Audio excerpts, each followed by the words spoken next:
I think first what I'll do is we'll just go around and have everybody introduce themselves. So Seth, let's start.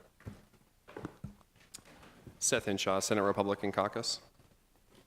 Representative Steve Stemler from Clark County. Jason Dudich, State Budget Director. David Reynolds, Fiscal Analyst, Senate Republican Caucus. Ryan Mishler, Senate District 9. Jim Brown, House District 41. Ben Tooley, House Republican Fiscal Analyst. Bob Cherry, District 53, House Republicans. Alicia Nafziger, House Republicans Fiscal Analyst. Liz Brown, State Senate District 15. Greg Taylor, State Senate District 33. Susan Preble, Senate Democrat Caucus. Eric Gonzalez, House Democrat, Fiscal Analyst. Representative Greg Porter, House District 96, Indianapolis. Jessica Harmon, Legislative Services Agency. Deanna Owari, Deputy Budget Director, State Budget Agency. Zach Jackson, Deputy Budget Director. All right, thank you. The minutes from the last meeting have been distributed. Are there any amendments to the minutes? Mr. Chairman, I move approval. Can we take that by consent? All right, so we also have a proposed agenda in front of us. So we're going to start with, are there any amendments to the agenda? All right, with that, we'll go ahead and start with Department of Administration, Matt Kent.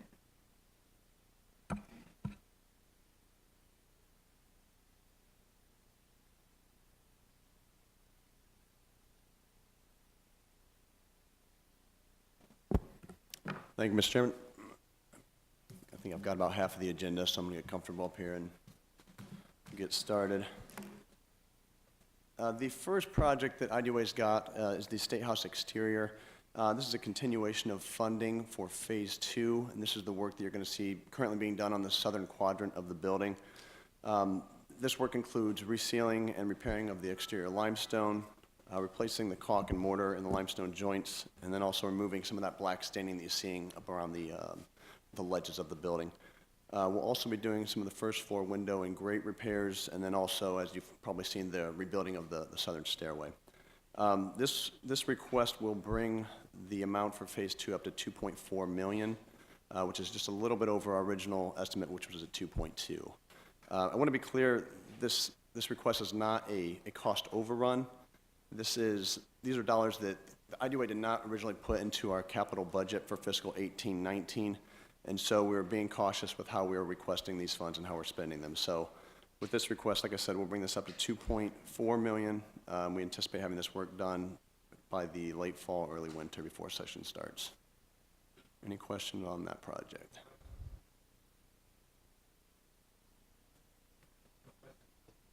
Keep rolling, all right. The next request, pretty straightforward.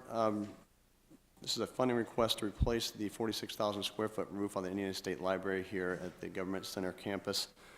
The current roof is 20 years old, and basically certain areas are becoming unrepairable, so we're ready to start replacing that roof. We did come and ask for funding for this roof probably about a year ago, so that design work is done. This building is basically, the roof is ready to be put out to bid. Once the old roof is removed, we'll inspect the decking, make sure there's no major problems with that. We've done some thermal scanning though, so for right now we don't think there should be any major problems underneath that roof once we get that off there. The new roof will be a single ply membrane similar to the old roof. We've got a 20-year warranty that we'll be asking for with that, and so if approved, we expect to start this construction early summer. Questions? The third request I've got is there music going on? That's nice. My request came in then. Yeah, it's something I requested it. It's working out good. You guys go all out. The third request is a project I think some of you are probably aware of. It's the renovation of the building at 777 North Meridian. I did put a packet underneath your agenda just to give you an exterior view of the building, location of the building. and then also a design with how the interior of that will look once this is done. IDOA and War Memorial came before Budget Committee in September of 2016 to ask for a design fee for this of about $550,000. We're now basically all the way through design on that building, and we're ready to put this large-scale renovation out to bid. This building was built in the 1920s, and so a lot of the interior of it is in desperate need of renovation. So this work will focus on electrical, HVAC, plumbing, technological systems, and then also spatial reconfiguration, which is what you see on that office plan on those pages before you.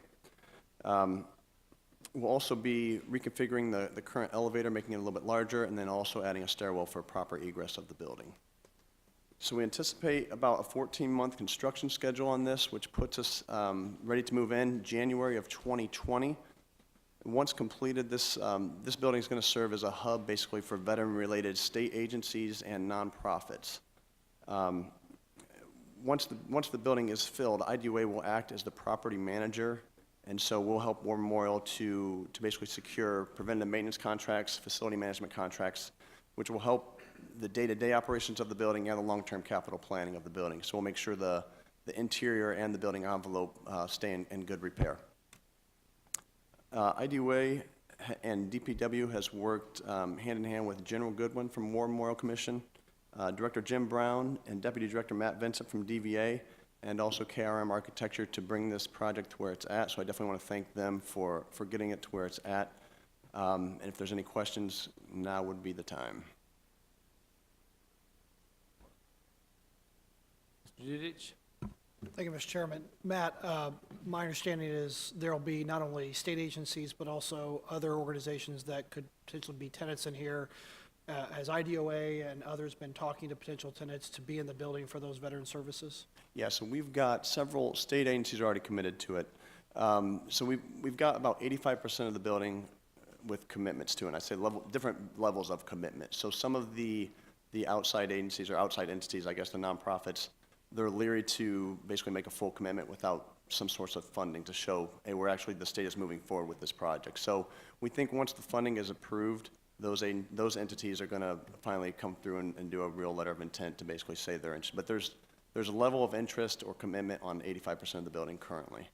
And like I said, Jim Brown and Matt Vincent they've been hounding people to get in here. So I wouldn't be surprised if we've got plenty of people lined up to get in here.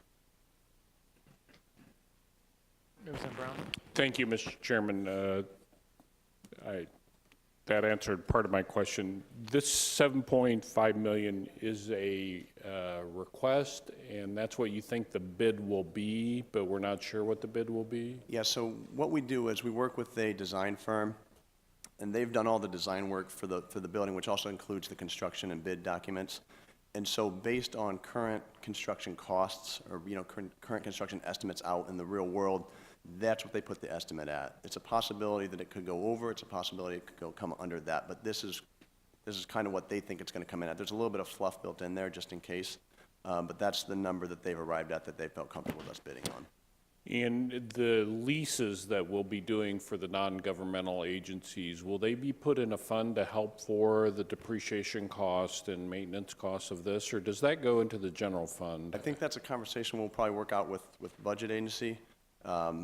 Ideally, it would go towards basically help with the upkeep of the building. That's how we ideally. We're not sure what those lease dollars amounts are going to be right now, but I think ideally it would go towards that. But that's a conversation we probably need to have with budget agency. Since they're not-for-profit organizations, will they be at market rate of Indianapolis downtown properties? The plan is to get them as close to market rate as possible. Yeah, but I think with them being veteran-related, there might be some wiggle room on pricing, but I think the plan is to get them as close, if not possible, to market rate. Thank you. Yep. Mr. Dudich, you want to answer that question? Yeah, good question. Representative Brown, I think in discussions with IDOA, right now there isn't that mechanism in place, but the budget agency is willing to work with IDOA probably in the next budget cycle, not only this property, but any properties that IDOA leases, to maybe create a lease revenue revolving fund where the lease payments that are made by non-governmental entities can go into a fund to support those facilities. Right now that doesn't exist, but happy to look into that and see if that's something we can do. Senator Brown? Thank you, Mr. Chairman. To follow up, Representative Brown's, what is the actual capacity? And of the 85%, or maybe, what are you looking at that are non-governmental or state agencies in there? So the actual office capacity is around 17,000 square feet. Right now, we've got, it's around 6,000 that's government, that's state agency space, and then the rest will be out towards nonprofits or other entities, veteran-related entities. And so, I'm not familiar with the parking, or those who are government, is there parking somewhere around, and how's that gonna work? And/or will the other lessees who are non-governmental, will they have access to that? So we've got a couple things moving on the parking right now, and we believe we've got options, several different options to fulfill all the parking needs for that, for all the occupants of the building, not just the government ones. And then also we're going to try and provide parking for visitors who would come there as well. Now, well, part of the lease will be spaces for those agencies or entities that are coming there. They'll get some dedicated parking as well. Yep. All right, continue. Good. The last one is pretty straightforward, lighting replacement for the War Memorial. So we're looking to replace approximately 450 lights throughout the whole campus of the War Memorial. The range of lights is anywhere from the large floodlights that illuminate the ornaments in the buildings in the evening, and then also the ornamental lights that line the plaza, and then even the lights that come up from the ground. So these lights were all installed basically in the 1990s. The repair and replacement of these is getting to be either really expensive or pretty much impossible to find parts.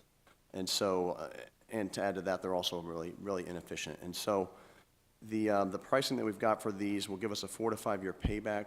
We're looking at replacing basically just the ballasts and bulbs, and so all of the ornamental lights from a historic nature will remain the same. We look to get this project basically started as soon as possible once the funding is approved. Representative Porter. Thank you, Mr. Chairman. Matt, I have a quick question. As I wasn't here in 2016, but as I add these numbers up real quick, we're looking about $9.1 million in expenditures. And if I could just add them up real quick in my head, what about your MBE, WBE, and most of our veteran-owned businesses in regards to doing the work on these facilities that we're talking about renovating? Are you back on 777? I'm sorry? Are you on the 777 project? Yes. Oh, okay, sorry. I thought we were on the... I'm on all the projects that you're working with, the ones that you talked about. You can talk about 777 or any of them, Matt. You can talk about 777 or any of them. How much of this work is going towards... MBEs, WBEs, and veteran-owned businesses. On this work, I can't comment on that right now because it hasn't been put out to bid yet. Okay. But I can, if you would like, I can report on it once it does put out to bid. I can give you those numbers for Okay, these what and about, past okay, projects. let's go back to the $2.4 million that you're looking at for the restoration of Phase 2. Is that, and that work's being done? What's your breakdown for that? Or do you have one? I don't have it on me right now, but I can gladly provide it to you. Is that, do you think you have any breakdown in regards to that? I can't comment on that because I'm not sure. I can definitely get you some answers, though. Okay, do I need to write you a formal letter and ask you to reduce it to writing? No, I can, if you want, I can just respond to I it. just want to get the information. I can get it to you. Thank you. Any other questions? Representative, did you want that on all of those once they go out to bid, or just that one project? It seems appropriate to me.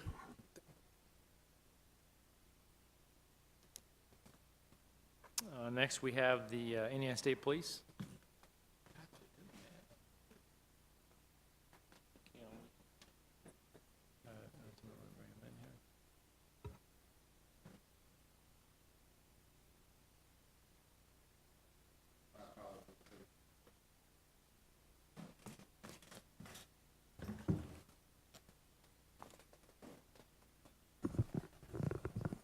Good afternoon. I apologize for that delay in reaching into the room.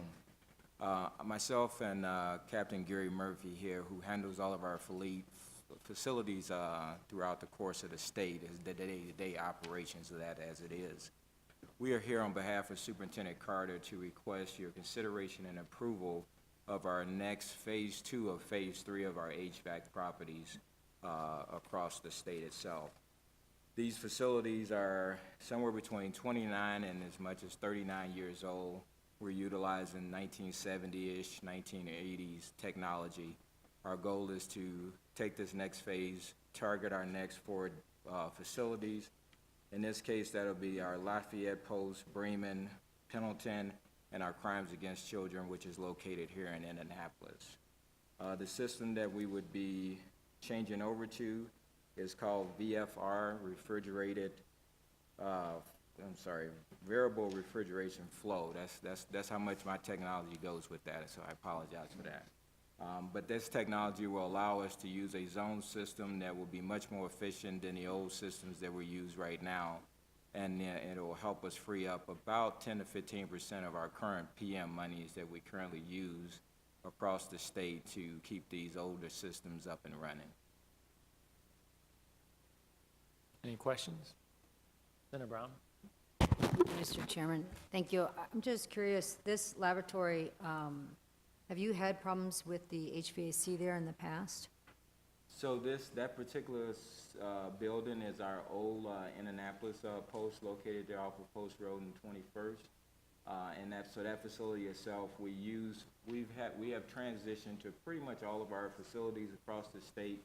We used to call it maintenance of those different HVAC systems. Now the upkeep, because the systems are so old, it's almost routine as far as how much money we put into them across the state each year.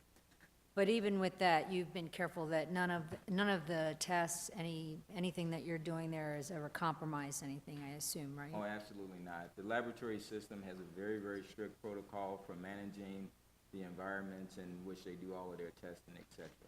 Good, thank you. Any other questions?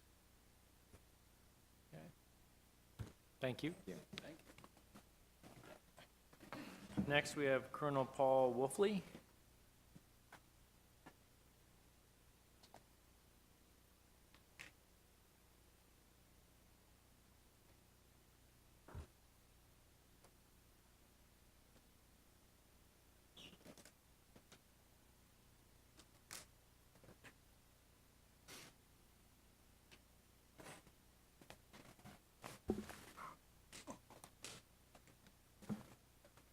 Well, good afternoon, everyone.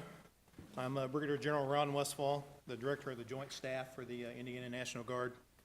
Apologize for not being in my dress uniform today. I just got back from Africa this weekend, so it is in the cleaners. Trust me, it was 98 degrees and extremely humid where I was at, so it's got to be clean, so apologize for the dress down today. We've only got one request for you, and that is a repurpose of money. It's around, how much, Steve? $81,000. It was originally purposed to replace a boiler system in the Richmond Armory. We would like to repurpose that to replace a boiler system in the Seymour Armory. And the reason for that is, since the budget went in and was approved, after the fact, we were able to get a military construction project that is 100% federal that is going to redo the Richmond Armory, and it will encompass that boiler system that we had the money appropriated for. So we do not need it for that. And the reason we want to repurpose that for Seymour is in the last, month or so, that boiler system had a catastrophic failure. So it is absolutely not working at all. We've taken a look at doing a repair versus a replace, and it just makes more sense fiscally to do a replace versus a repair. So that's all we're asking for, is just the repurpose of that money. Any questions? Thank you. Thank you. DNR, Mike Smith.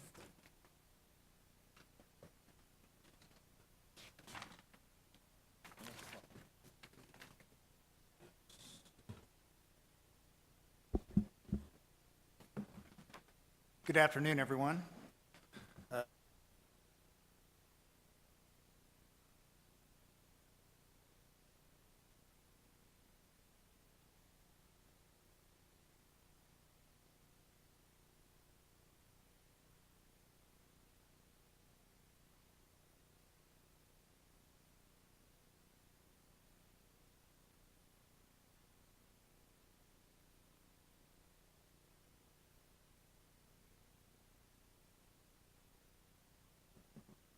Is that better?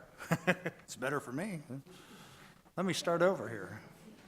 The first item on the list is Nature Preserve General Rehabilitation. The Division of Nature Preserves is requesting $151,000 to perform general rehab on 7 nature preserve properties. Indiana Nature Preserve System consists of 270 sites and over 50,000 acres. The preserves are managed by 8 regional ecologists.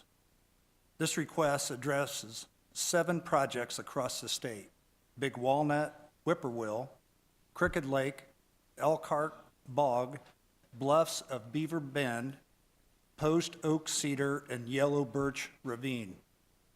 Rehab consists of a shop building, a septic system, parking lots, creating a trail, and access roads.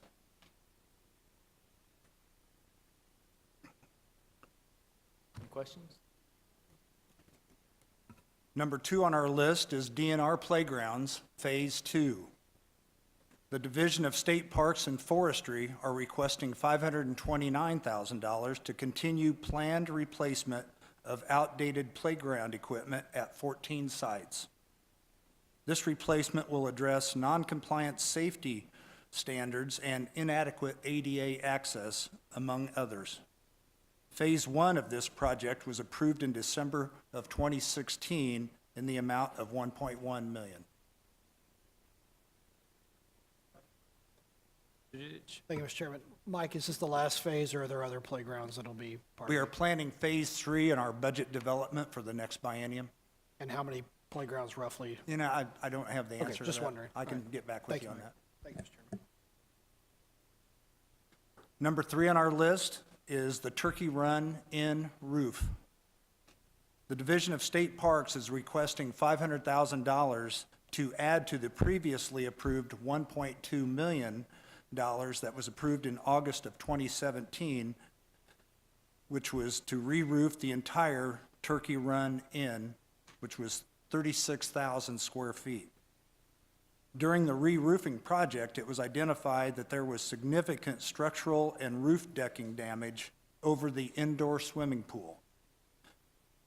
Approximately 4,000 square feet of multi-layered sheeting, insulation, and decking must be replaced. The Turkey Run Inn generated almost $3.3 million of revenue in fiscal year 2017 and had an occupancy rate of 65%. Any questions? Representative Brown. Kind of a different topic. How are bookings looking for the summer? Are we filling up? Are all our... Things are going well. We started the year about 10% above calendar year 2017, but that's closed due to the weather.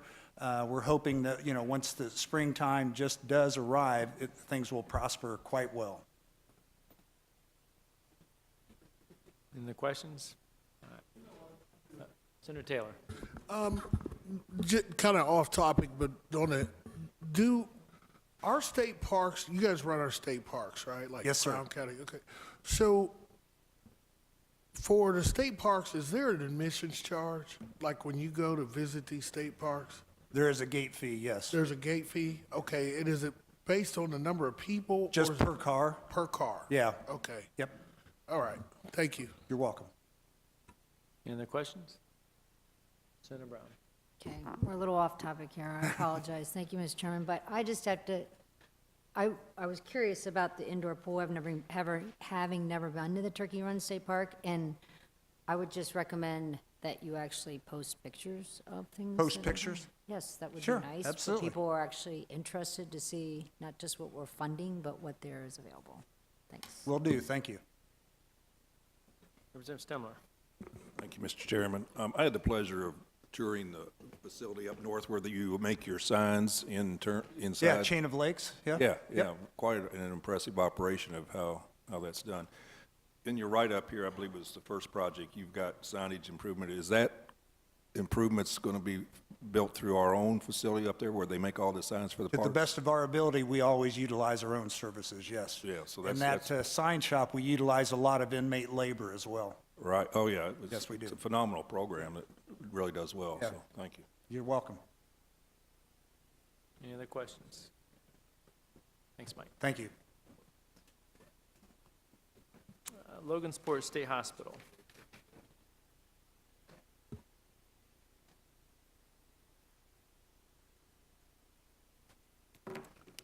Good afternoon. DMHA has one project for Logansport State Hospital. It's to replace carpet in 52 patient bedrooms, about 9,200 square feet. This will eliminate any carpet in any patient bedroom at any of our facilities. Any questions? All right, thank you. Thank you. Next is Putnamville Correctional Facility. Thank you, Mr. Chairman. Good afternoon. The first project that we have for the committee's consideration this afternoon is the dining room roof replacement of the Putnamville Correctional Facility. It is a 37,000 square foot roof installed in 1999. It's made of a PVC construction currently. It was at the time of its initial construction. This dining room is for all food production at the Putnamville facility, whose daily population yesterday was about 2,200 medium security adult male offenders. The roof is just at the end of its service life. We propose to install, which is our standard roof we put on virtually every building, a 2-ply modified SBS roof that will have a 20 to 30, 40-year roof life. It starts at a 20-year warranty with good maintenance. We should maintain those roofs for many, many years past that original warranty period. Mr. Yudich. Thank you, Mr. Chairman. Offender labor or outside labor on this one? We will be using some offender labor on this project. Director, the offenders will do some light cleanup around the area. Some of our projects where we really utilize heavy offender labor is where we have a ballasted roof, where we have like river rock, smooth rock on the roof. We use them to remove the rock, and then we actually use the rock on other projects around the state. But in this case, just minor cleanup and some removal. No heavy involvement in this project because of its area of construction. Thank you. Thank you, Mr. Chairman. Representative Porter?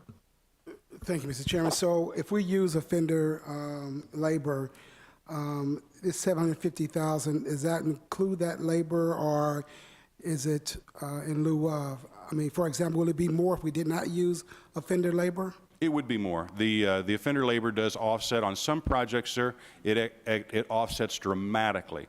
On this project, a very, very small percentage. Just we're using the offenders for some very, very small components of the project. Nothing with the contractor. The $750,000 is the true contractor cost of the project. It does not involve the offender labor at all. Follow up, Mr. Chairman. So has anyone ever done analysis on offender labor and what it's cost us if we did not do that? We do.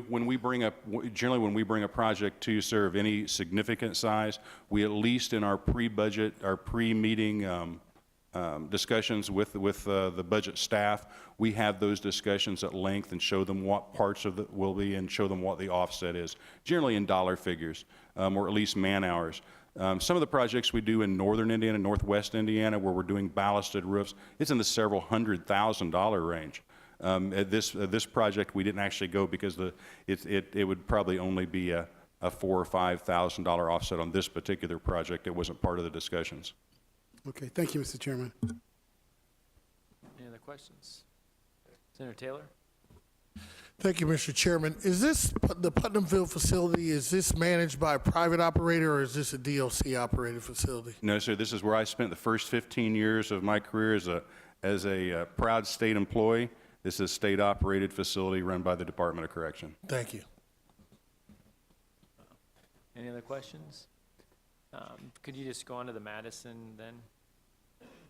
To Madison, sir? I am. Director Herron is outside in the hallway. Mike, come on in, and we'll go ahead and talk, sir. We'll take the next project. For those of you that don't know it, our industries division is the part of our operation charged with the job skill delivery to the offender labor force, preparing them to reenter into the community. This particular project is to build a new Penn Industries office building. Their current location is at our former Indianapolis reentry facility located on New York Street that we closed in 2017. They are the only remaining entity at that location. This project provides all funding for design and construction of an approximately 17,000-foot office complex, single-story. Certainly, it will be a very prudently constructed building. It'll include a offender workspace, offender training spaces, a warehouse space, loading docks where they store their product, the products that they produce for distribution. It'll include a showroom where they can bring their clients in, look at the different products, as well as train some very select offender labor force. The reason we decided to put it at the Heritage Trails, or excuse me, so the Heritage Trails facility was twofold. One, it's on ground we already own.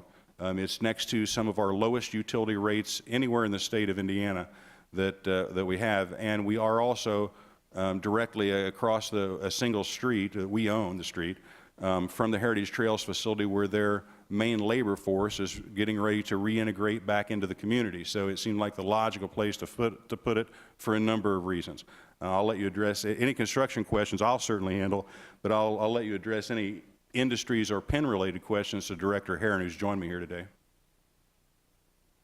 Any questions? Senator Brown? Thank you, Mr. Chairman. Thank you, gentlemen. So I'm looking at your website of some of the things for sale. Two questions. First of all, a lot of steel seems to be used in some of the products. Is that sourced from Indiana, or how do you get the materials? Or is your product sourced? It is hard to hear. Yeah, the products are offender-made products, so the raw material is sourced through contracts, through IDOA. Raw material comes into our facilities, we make products, and then they go to our warehouse for shipment to our customers. And you know, I always need to add, the only reason we make products is so offender can make them. We can't sell, we need to sell products so we can have offenders working and making products in a real live factory or shop so they learn how to work. No, I appreciate that. I think that's a great idea. I was asking about the materials, for example, the steel used in the grills and things that where do you source those materials, the raw materials? If you're talking about the building products, ma'am, those will all be sourced as per IDOA guidelines. For a new construction, the steel absolutely has to be United States steel. We cannot buy or include overseas steel in a state project. Those statutes have been in place for quite some time. I didn't mean the construction project. I meant the products that the prisoners make, like the park benches, the fire grills, those things. Where is the steel? Where is the materials sourced from? The answer would be the same. You know, we work through IDOA contracts, U.S. Steel, so it's really through the purchasing contracts for IDOA. All right, thanks. And then my other question was, do you keep track of I assume some offenders may have be in a certain job for a while, so they're gaining some skills. Do you keep track as they reenter society, how those skills translate, and if they're able to find jobs within the skills set that they already have in those industries? Yes, we have some pretty good numbers that we've gotten recently. The recidivism rate for offenders working in Penn Industries is about 24%. That's considerably less than the general population of about 34% right now. And also, there was a DWD study that showed that prisoners working in Penn Industries got jobs sooner and started that job at a higher pay rate than other offenders. So because of those skills. Because of those skills and also the work ethic that they learn. I think that's almost just as important as the skills. They learn, many of these offenders have never worked a real job in their life. So it's a foreign concept to them, a little hard sometimes for us to understand because most of us have all of our life. But they need to learn to come to work every day, listen to a supervisor, follow processes, not get angry when somebody tells you you got to do something a little differently, and do that day in and day out and day in and day out until it becomes a habit, and it's a little bit unnatural for them to not work when they get outside of prison. That's what our goal is. But do you keep stats specifically on certain skills? For example, I noticed one of them is manufacturing garments, and so we don't do a lot of garment manufacturing in the US anymore, let alone Indiana. So, good skill set just to have the jobs, I get that, but if there were other skills that would be appropriate within a correctional facility that would make them transition better, do you look at that, and do you keep track of those kinds of? We absolutely do. We try our best. We partner with some companies that bring their latest technology into prisons, and we do their work. As far as the garment factory, actually, we have received calls and letters looking for sewers, for covers, for boat covers, for upholstery, for things like that, and we do a lot of that. Oh, okay. Now, it's not a big occupation in the end, obviously. But again, at least those offenders are learning the work ethic. So. Thank you. Representative Porter? Thank you, Mr. Chairman. You talked about 24% recidivism versus 34% recidivism. As these individuals transition back into society, is there a job placement program? Are there counselors there to help find the jobs for them to go back to, or what is the process? You know, we partner with DWD in their HIRE program. I don't know if you're familiar with that, but they have people throughout the entire state that work with ex-offenders and help them find jobs and actually stay with them for a while when they have issues and problems and help them to keep that job. So we definitely partner with them. We're really just now getting into working with companies. We actually have a employer day coming up at Correctional Industrial Facility on May 15th, where we got several employers coming in. Our goal is to eventually get to where businesses interview and hire an offender before they're released. You know, it'd be an ideal situation if they knew they had a start date, say on a Monday when they're released on a Wednesday. So they immediately go right into work and they don't have to figure out how to get a job when they get out, when everything else is hitting them at 100 miles an hour also. Thank you, Mr. Chairman. Any other questions? All right, thank you. So now we'll move on to Madison. Yes, Mr. Chairman. Madison Correctional Facility is an adult female correctional facility in southern Indiana. It was built in the 1940s as a Family Social Services Administration facility. In about 1995, FSSA abandoned certain sections of it.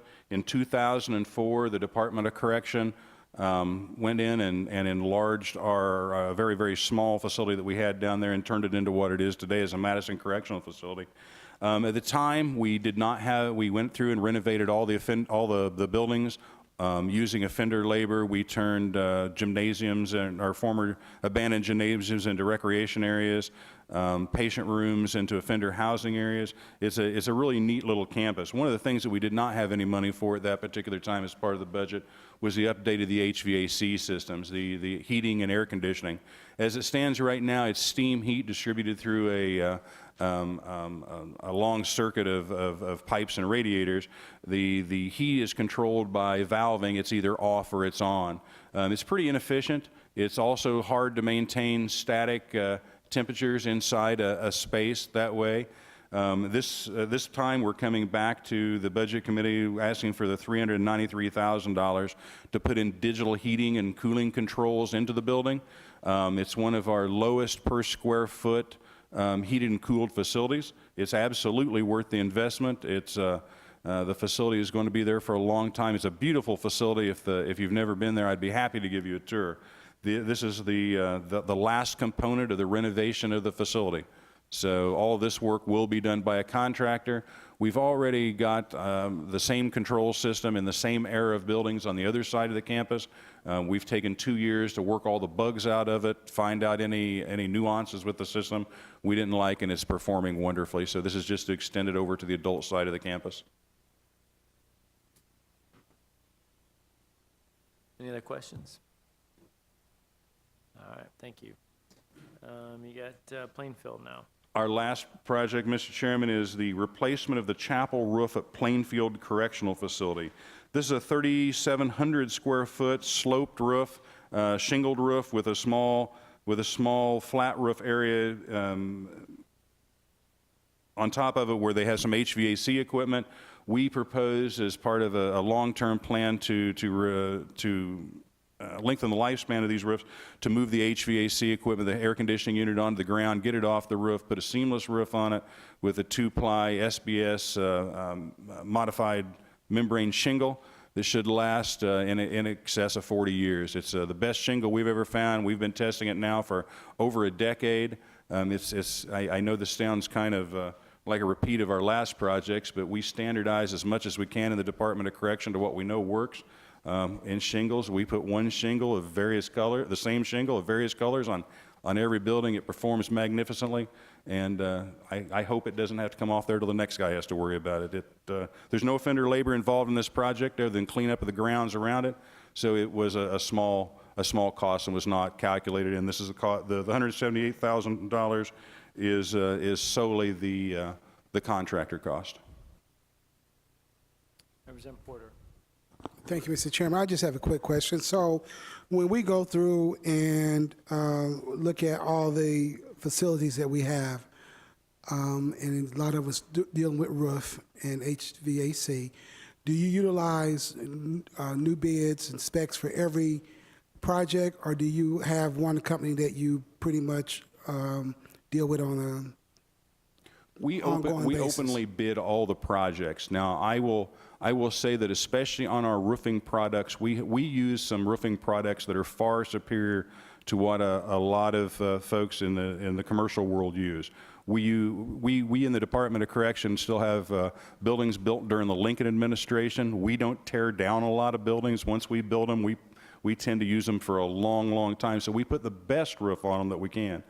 In this particular case of this building with this shingle, it is a specified shingle, but there's a dozen different contractors that can install that shingle, so there's competitive bidding all through the process. Okay, so if there's a dozen, so when you bid these out, is there one company that always seems to get the bid? I'm proud to say there's not. Depending on, we bid projects from Michigan City, the Ohio River. We get a very a diverse cross-section of contractors. I was at a bid for a project that actually you folks haven't seen yet in Pendleton this year, and we had 7 bidders. I bid a project in Michigan City this year, this spring, and had late winter. I guess we still haven't hit spring, but we had 12 different bidders show up for that project. They were mostly around the Lake County area and up in there. There were some from central Indiana, one as far away Ohio, and that creates such a vibrant bidding process. Everyone sharpens their pencil when they see that many guys in the room. So no, there's no one company. I'm very proud to say it's a very diverse bidder group that gets these awards. There's no one company at all that gets all the bids. Okay, thank you. I just had to ask that question. Thank you. Any other questions? All right, thank you. Thank you, folks. NDOT.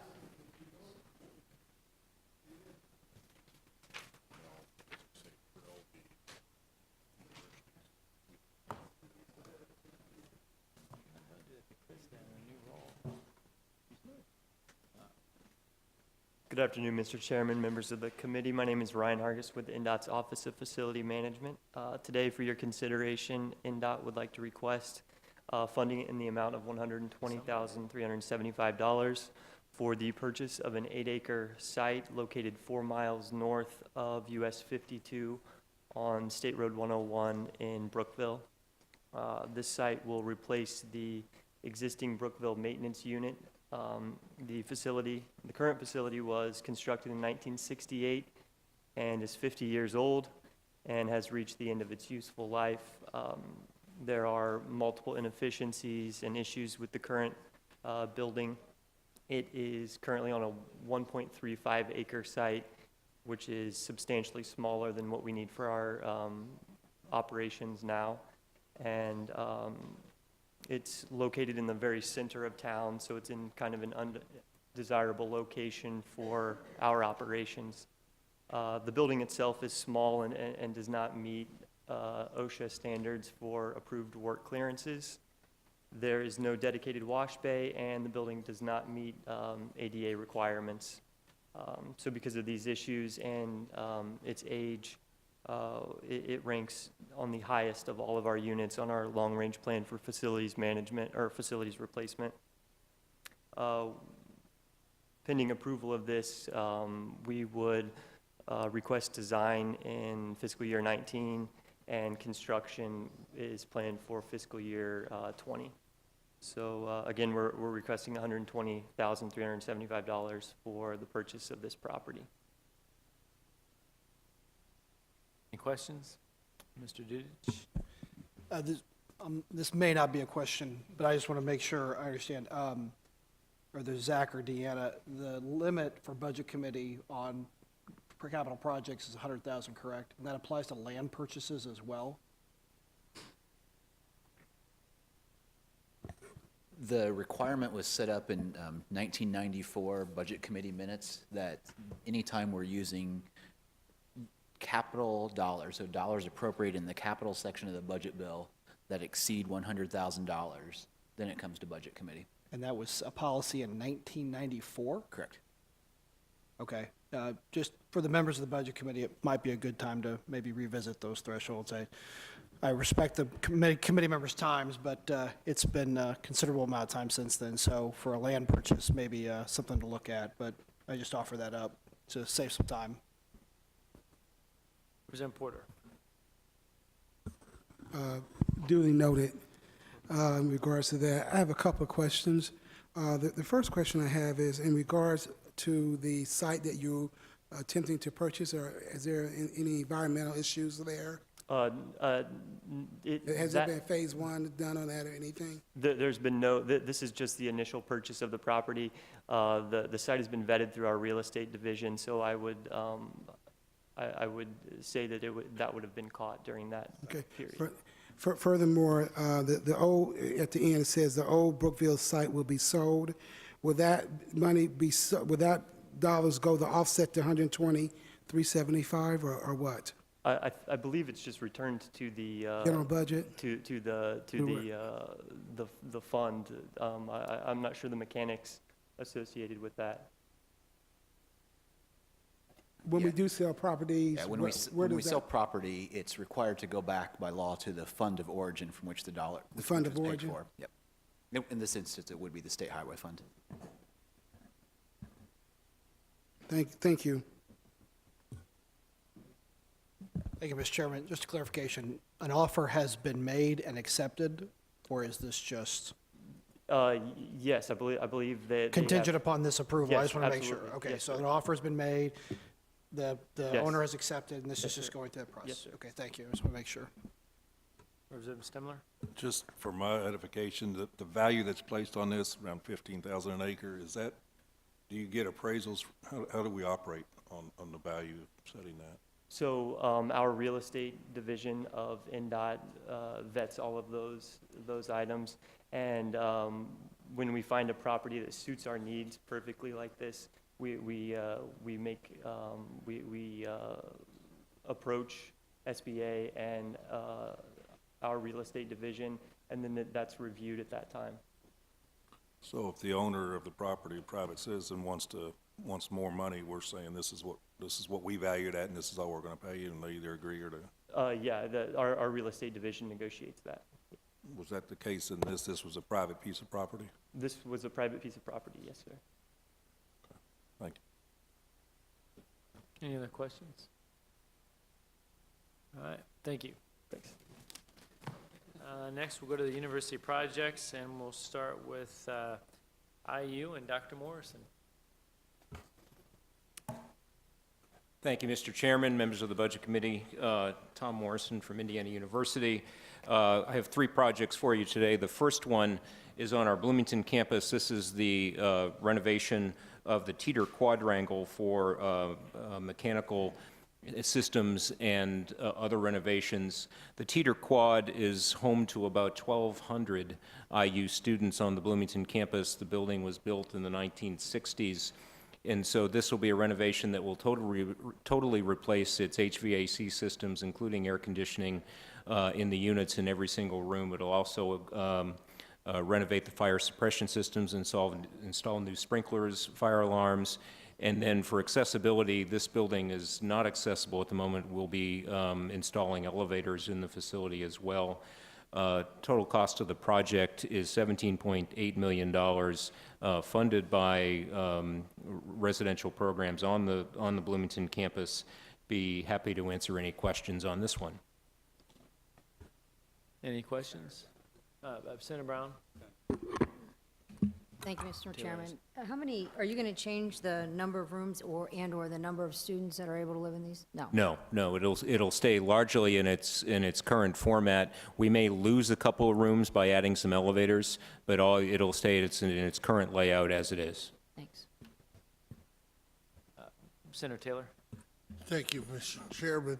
It says funded through residential programs and service funds. What is that? The reserve? That's housing and dining. Housing fees? Housing fees, correct. You're going to leverage that? This one will be done by reserves. It will be done in cash. Cash. Okay, that's my question. Thank you. Any other questions? All right, continue. Second project is on our Indianapolis campus here at IUPUI. It is for the construction of a new multidisciplinary research and classroom building at IUPUI to be located on the corner of Blackford and Michigan. This is a 100,000 square foot facility for research and teaching on the undergraduate side of the institution. This is really a phase 2 project. Phase 1 we built about 6 or 7 years ago, called the Science and Engineering Lab Building. This one was always meant to be a partner to it, and we were going to add on to the building. We've decided actually to build it across the street in terms of it's a better siting. It'll be home to for lab spaces for engineering, technology, and informatics. It is self-funded by the university in a combination of research funds and operational funds within the schools that will be located in the building. Be happy to answer any questions on this one. Total cost is $44 million, 100,000 square feet. Representative Brown. You piqued my interest when you talked about paying for it out of research funds. Is this the F&A portion of your research grants? That is exactly true, Mr. Chairman, and this is from federal research, and it is exactly what those funds are meant for. We achieve federal grants, and part of that F&A appropriation by the federal government is meant to invest in the facilities that we do the research in. That may be by renovation or by building new, and so this then leverages our ability to do future grants for the federal government. Thank you. Do you have, just thinking, this is a new building, and again, somebody was talking in my good ear. Where is this located? This will be on the IUPUI campus on the corner of Blackford and Michigan, so 1 block west of West Street, if you will, on Michigan. Do you have a long-term It's on surface parking right now. Where surface parking is? Surface Okay. parking. Once you said where it is, made sense. Do you have a long-term plan as far as further buildings that'll be needed on the IUPUI campus, or what you're going, what the vision is for IUPUI? Have you done an updated strategic plan for IUPUI? And we have, and we have master plans for all of our campuses, and to include IUPUI, and the IUPUI master plan was completed in 2011, and those plans are generally generational plans. And what they do for us is determine where new buildings will go in terms of siding, but not necessarily what's needed in terms of academic direction. What I can share with you is in a building like this, which is a very specific purpose in terms of research, those are some specific needs that we have, but in terms of overall capacity on the campus, we're about where we need to be. So as has been our practice over the last several years, as you know, our focus has been certainly with the state's help, has been on renovation, not on building new buildings. The new buildings that we've built largely have been in the area of either the STEM fields or in the area of research. It might be important, I guess, since I came on to the Budget Committee after 2011, to send a link to everybody updating what the strategic plans are for campus by campus, and I guess I can say that to the rest of you out there. Yes, ours are on our website. In fact, my website, all the master plans for all the campuses are there.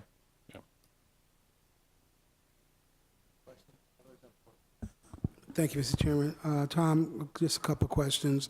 In regards to the new construction, the question is your inclusion, as we've talked about on several occasions.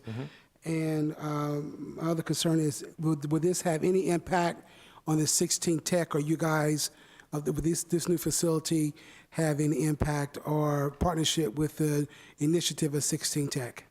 I'll answer that question first, and then I'll do the inclusion question.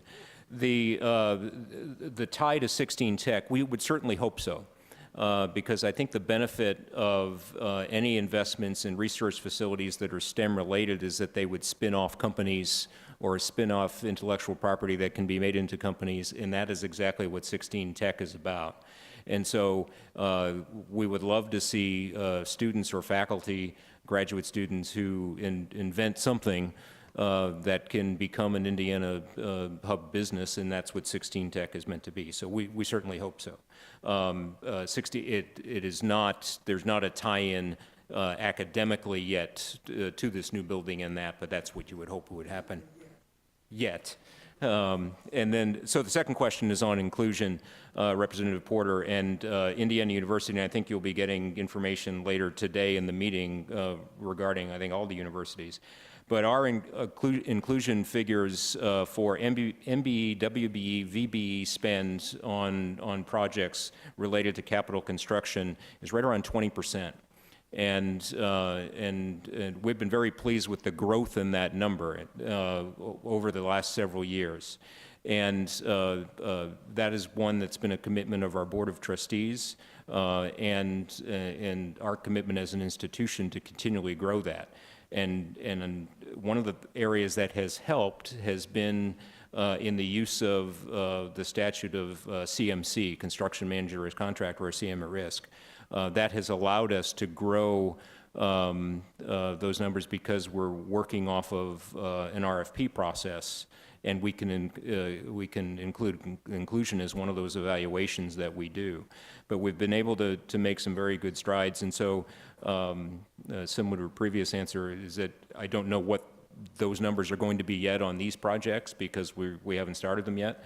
But we certainly, that's been our trend in the past year. Mr. Dudich? Thank you, Mr. Chairman. Two quick questions, Tom. Any leases that will be canceled or eliminated due to the construction of this building? Yes, and that has been the elimination of leases and lease space by the university for off-campus use has been a direction that was given to me by our Board of Trustees almost when I started at Indiana University. And so we've been regularly trying to reduce our leased property and become more efficient of use on the campus.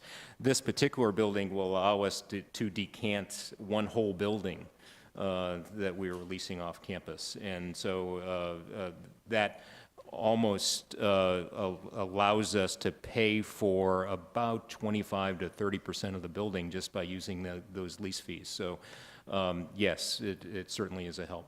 Good. The second is the operational cost from the new building. Will the campus be able to absorb the $1 million additional operating cost when the building comes online without any additional support from the state, or how would you foresee that? Yes, and that's long been our one of our approaches as the university is that we do add new spaces, that the campuses have to understand that the operation of those buildings are on them, and they have to find the efficiency to make that work. Thank you, Mr. Chairman. In the beginning, you said that the part of this would be, I think, funded out of your research dollars. Is that what I understood? That's correct. And so this facility that you're building, are there any parameters or restrictions on the kinds of research that will be done there? Restrictions, no, the areas of research we know. We know that they will be in engineering and technology and informatics, which is a fancy way of saying computer science. And so those are the areas of research, but the faculty who generate those grants, those proposals generate from them to the federal government.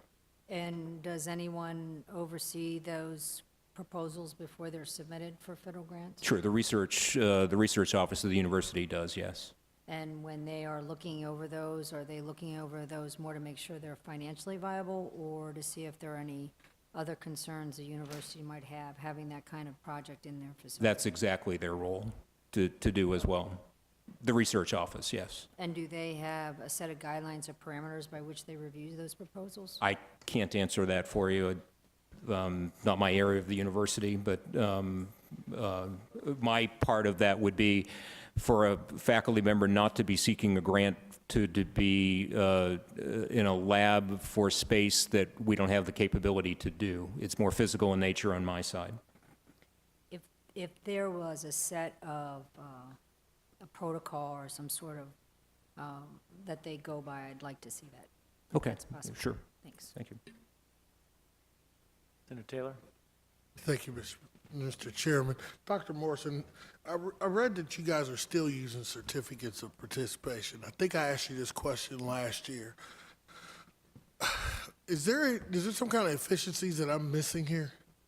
I thank you for asking Senator Tallien's usual question. I'm just trying to figure out why IU has been using this, what I call outdated financing vehicle. I mean, are you saving money somewhere? No,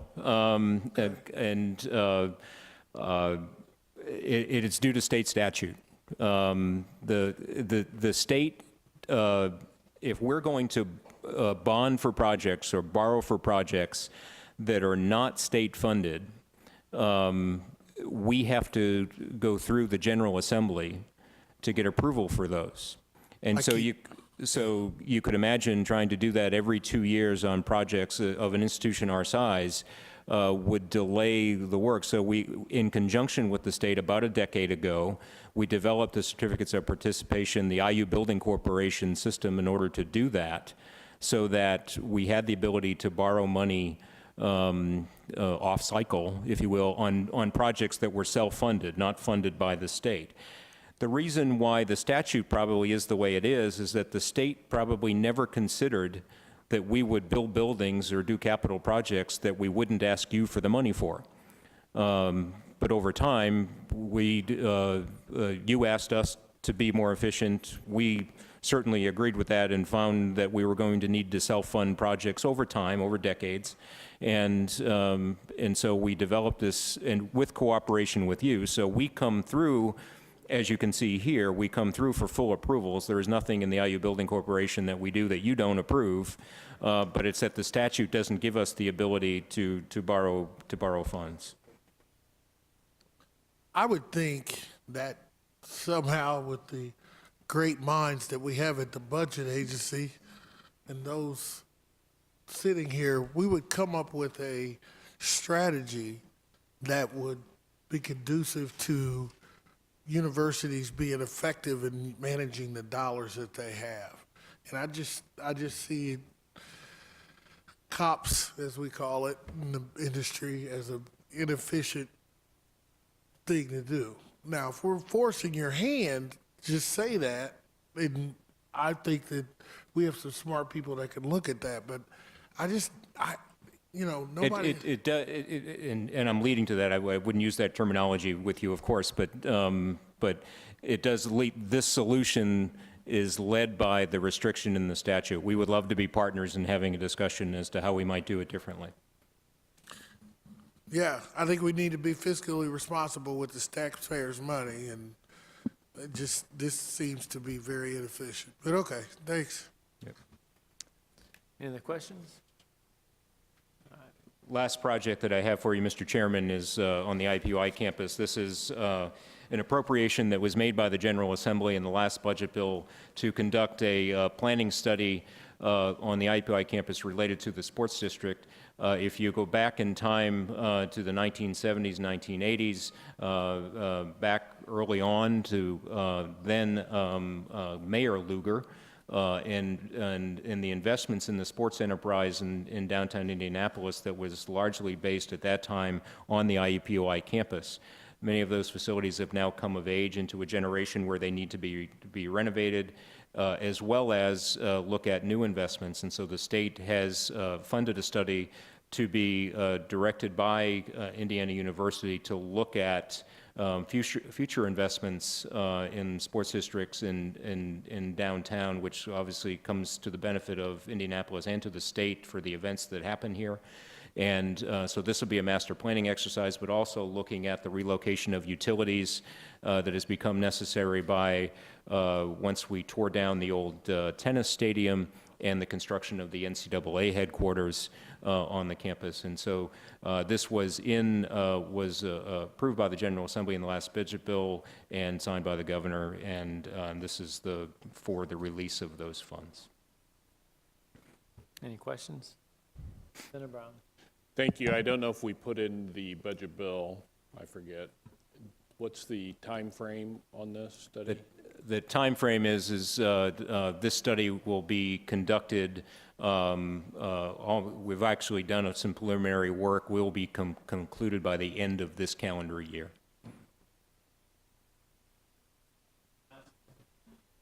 Thank you, Mr. Chairman. The $3 million in the proposal, it mentions the Indiana Sports Court. So are they putting any money into this planning? They are in other ways, not into this study itself, but they are looking at the development of a building on the IUPUI campus to headquarter national governing bodies that have their headquarters here in Indianapolis and here in Indiana, and so they would be funding that building. So they're not funding this particular study, but they are looking at relocating and hosting the governing bodies on the Indianapolis campus. Which would be on your property. That is correct. And so okay, well, but that's assuming the planning from this $3 million suggests that that's a good thing to do. That is correct, right, and that's one of the things we're looking at. But so right now, if this plan doesn't suggest that, they're not putting any money in, the sports court. On that particular, already know what you're gonna in that particular project, yes, but then they also direct all those events to the facilities on the campus as well. And so you mentioned that part of the money is also going to the relocation of utilities. How much is that of the $3 million? That is likely about half of the $3 million. So only about $1.5 million into the soft planning and $1.5 million right, into right, infrastructure. right. Senator Taylor. Thank you, Mr. Chairman. Dr. Morrison, just not to leave this open for, I want to make sure that you understand that there's areas surrounding this quote-unquote sports area that has been neglected for a long time. There's a lot of stuff in this city, and I just want to make sure that everybody knows we're going to, at least me, and I know Representative Porter feels the same way because part of this is in his district too, going to be keeping a close eye at the investment in the surrounding areas for this sports district. I don't know what's going on or what the idea is here, but I always see the campus get a lot of investment and then the surrounding areas see no benefit to that. I'd like to see a combination of efforts for the community surrounding this area to utilize those facilities as well. I mean, this is taxpayer dollars. Right. So, No, completely. please consider that. No, completely understand, Senator, and I should have, and with Senator Brown's questions as well, I should have started in the beginning of talking about who the partners are.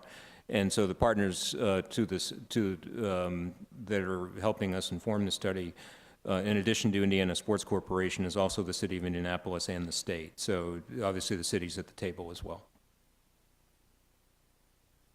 Any other questions?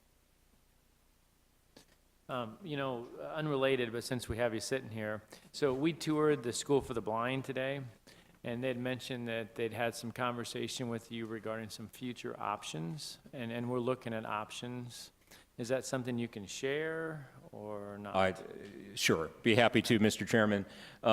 Really, it wasn't, it was a conversation that occurred recently, more of they're seeking our assistance on how to do a process of looking at R&R and the state of their campus. It was with the blind school. And so then we had discussions about what if you had to relocate. It is not anything beyond that. But Indiana University, we're here to help, and that was the nature of the conversation. And we understand that you've been looking at both the blind school and the deaf school, and some of their issues as institutions are the same ones that we have. And so. So with your building expertise, you'd be willing to sit at the table with us as we speak on these issues in the future? Always am, Mr. Chairman. That's how I get into a sports district study as well. Thank you very much. Senator Taylor. I know I didn't get to go to the tour, but now that you bring it up, the deaf school is in my district. In Representative Porter's district too?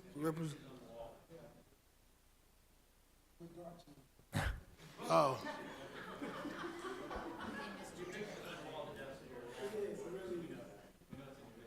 Really? I didn't know that. Okay, so keep us in those discussions too, because you know you're going to affect an entire district over there. Just asking. I mean, I know they can provide expertise, but maybe we might have an idea to up our sleeve too. Thank you, Mr. Chairman. Next, we have University of Southern Indiana.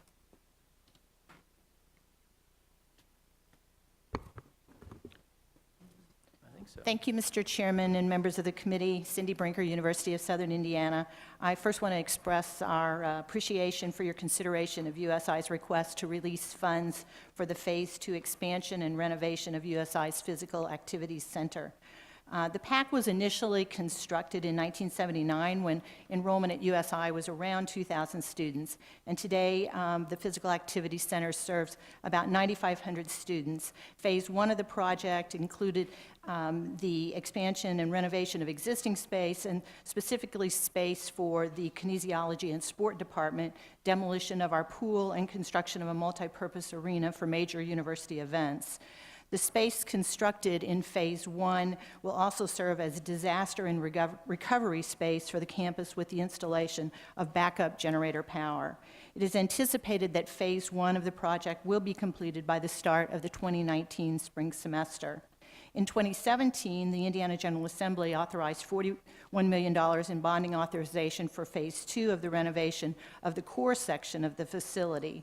The project includes the construction of additional larger classrooms, new study and group project space for students, expansion of the weight and training rooms, and improved office space. As part of the project, the pool is being relocated and will be constructed adjacent to the Recreation, Fitness, and Wellness Center. Facility upgrades include flooring, roofing, HVAC, plumbing, electrical, IT equipment, system software, and controls. And Phase 2 of the project also includes the construction of a new facility for our public safety department. There are no other additional phases to this project, and it is anticipated that Phase 2 will be completed in the summer of 2020. As most of you know, this will be my last time to present before this committee because of my retirement in June of this year. And as members of the Budget Committee, many of you have visited our campus, and it has been your support that has helped shape and make our campus what it is today. I want to thank you for your support and for the opportunity to work with you on many different projects. And thank you for your consideration of this request, and I'd be happy to answer any questions. Well, thank you for everything you've done, and I know I'm going to miss our annual little get-together, so good luck with your retirement. Thank you very much. Any questions for Cindy? Representative Brown. Sure. Thank you, Mr. Chairman. Go ahead. No, Yeah. defer to the co-chair. As you answered for Senator Brown last time. Did I? I'm sorry. I've been called Senator Brown, you know, but,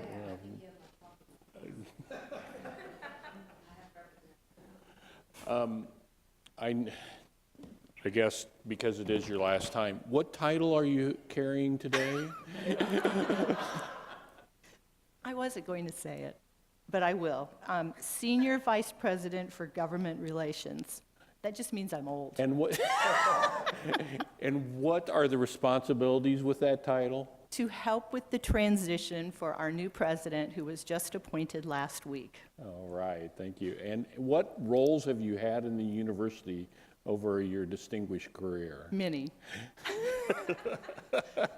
The president did my roast, I should say, at my reception, my retirement reception, and I've had 8 different titles since I've been there. I've had safety, security, food service. I've been the interim vice president for business affairs. I was a human resources director. You know, whatever they needed, I did. Well, thank you very much, Cindy, for all you do. Thank you, Mr. Chairman. Thank you very much, and I appreciate the short time I've had to work with you too. Congratulations. Just a quick question. I don't know the answer. Do you have a police force? Is that part of the public safety department? This is an interesting request that we had in the last biennia, that we were the only campus in the state of Indiana that had public safety, and we decided that what we needed to do in terms of our public safety department was partner with the local sheriff's department. So we received a line item appropriation to have the local sheriff's department. We've entered into an agreement with them to provide our security, armed security on our campus, and then we will continue with our public safety department, but we're moving our current facility, which is in a temporary building, and actually building a facility for public safety. But it is a joint agreement that we have with the local sheriff's department. That's great. I'd love to see the financial terms of that, if you ever have if Sure. your predecessor ever has the opportunity. I'm sorry? If your predecessor has the opportunity to Oh, get that. okay, sure. Thank you. Thank you. Any other questions? Mr. Dudich? Yes, what kind of debt are you guys going to issue? You said $40 million to fee replacement. Is that our bonding that we're going to do Yes. that? Okay, thanks. Now, Mr. Dudich. Thank you, Mr. Chairman. I'm not going to let you go without a couple questions, Cindy. Sure. Operationally, what's the increased operational cost from the expansion of the 98,000 square feet?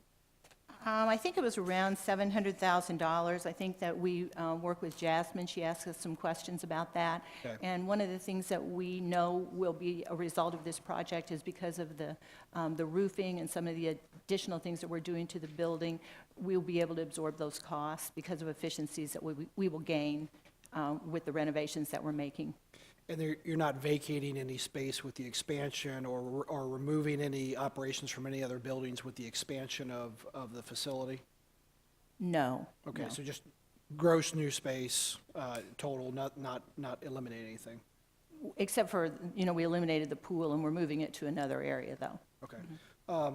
If I can, Mr. Chairman, Cindy, thank you for your service. We've worked together for a long time since I came to Indiana back in the budget agency and the commission, so thank you for your service to not only USI, but the state of Indiana. I hope you come back to Indianapolis and visit often and hang out here in the hallways and tell us what we're doing wrong. Thank you very much. I appreciate it. Thank you. Indiana State.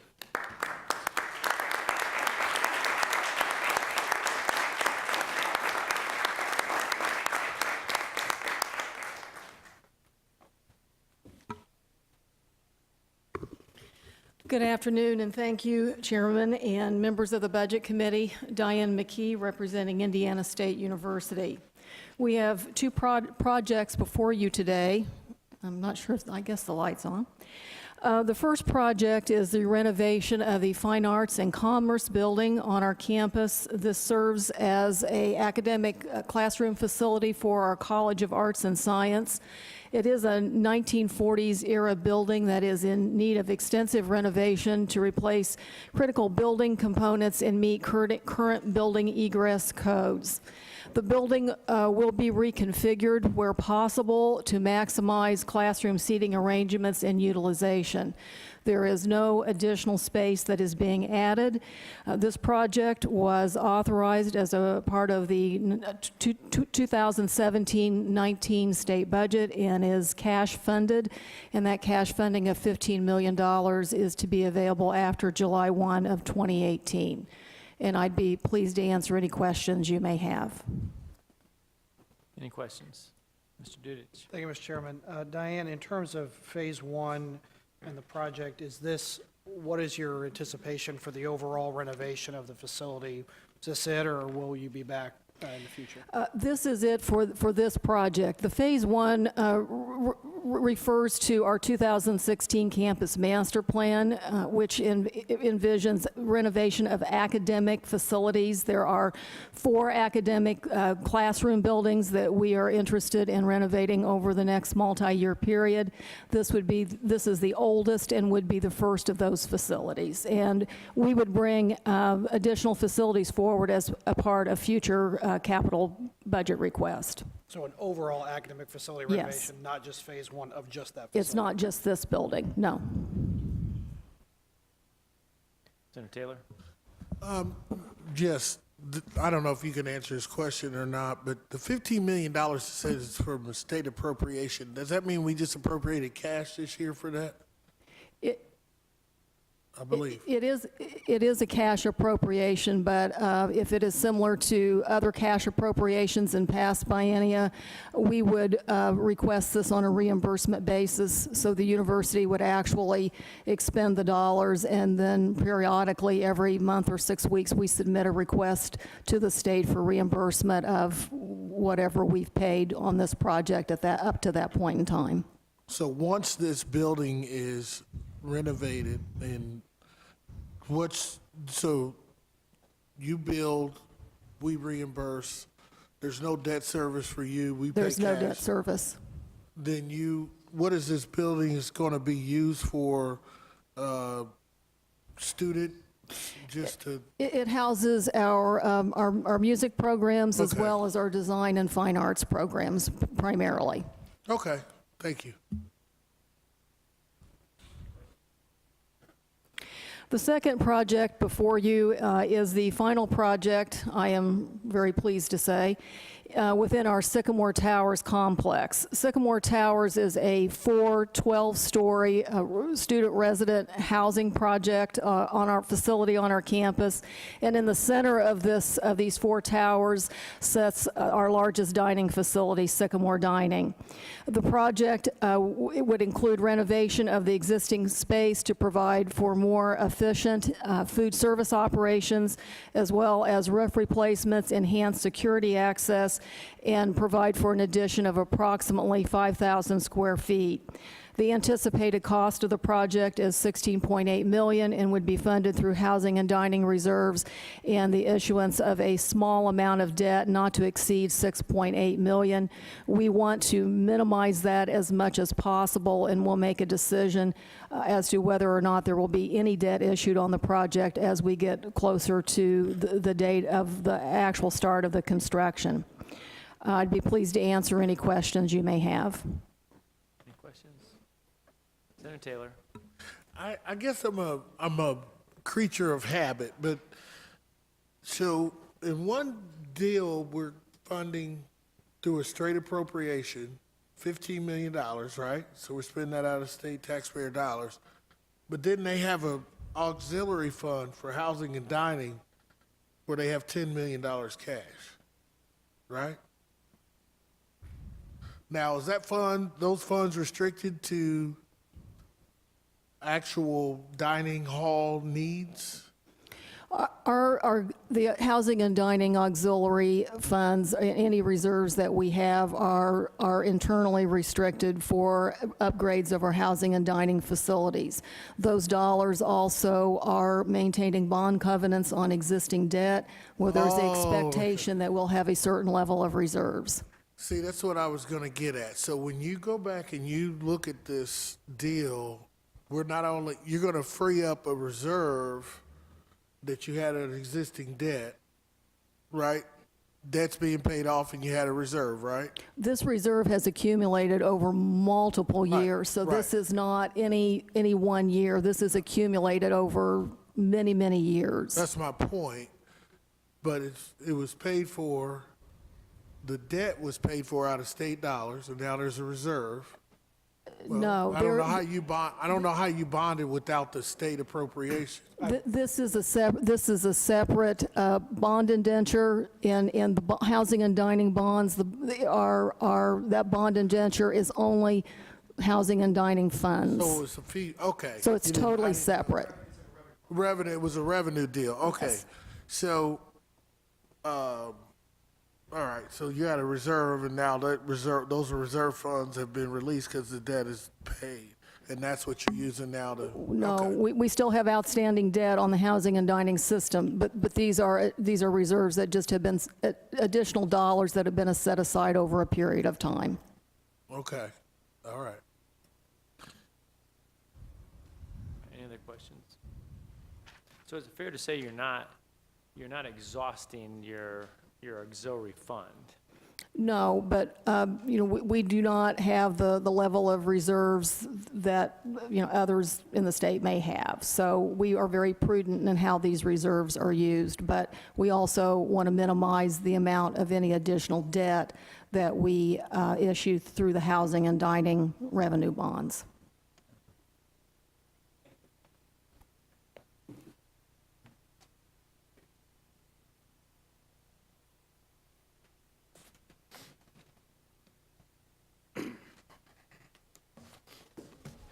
Good afternoon, Mr. Chairman, members of the committee. I am Tony Hahn with Purdue University. I have 2 projects for your consideration today, both of which are on the West Lafayette campus. I'll start with the Jiske Hall of Biomedical Engineering addition. This is an addition to an existing building. It's a 29,000 square foot addition that will be mostly lab space. It'll be collaborative and teaching labs, as well as a prototyping and fabrication lab. It's 3 levels on top of a basement. The Jiske Hall of Biomedical Engineering was built in 2006. And within that amount of time, we have seen enrollment in this school double. And so we are at capacity, so we need to increase the capacity for the demand of this program. In that same amount of time, we've seen the College of Engineering's enrollment double. 50% increase all the way to 12,500 students in our College of Engineering. So we are packed to the gills in this lab.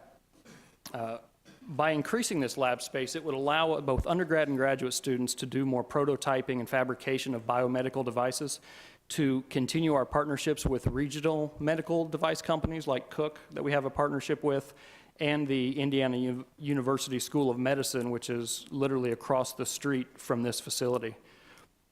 This is a $14 million addition to the existing building, and it is funded 100% with gifts.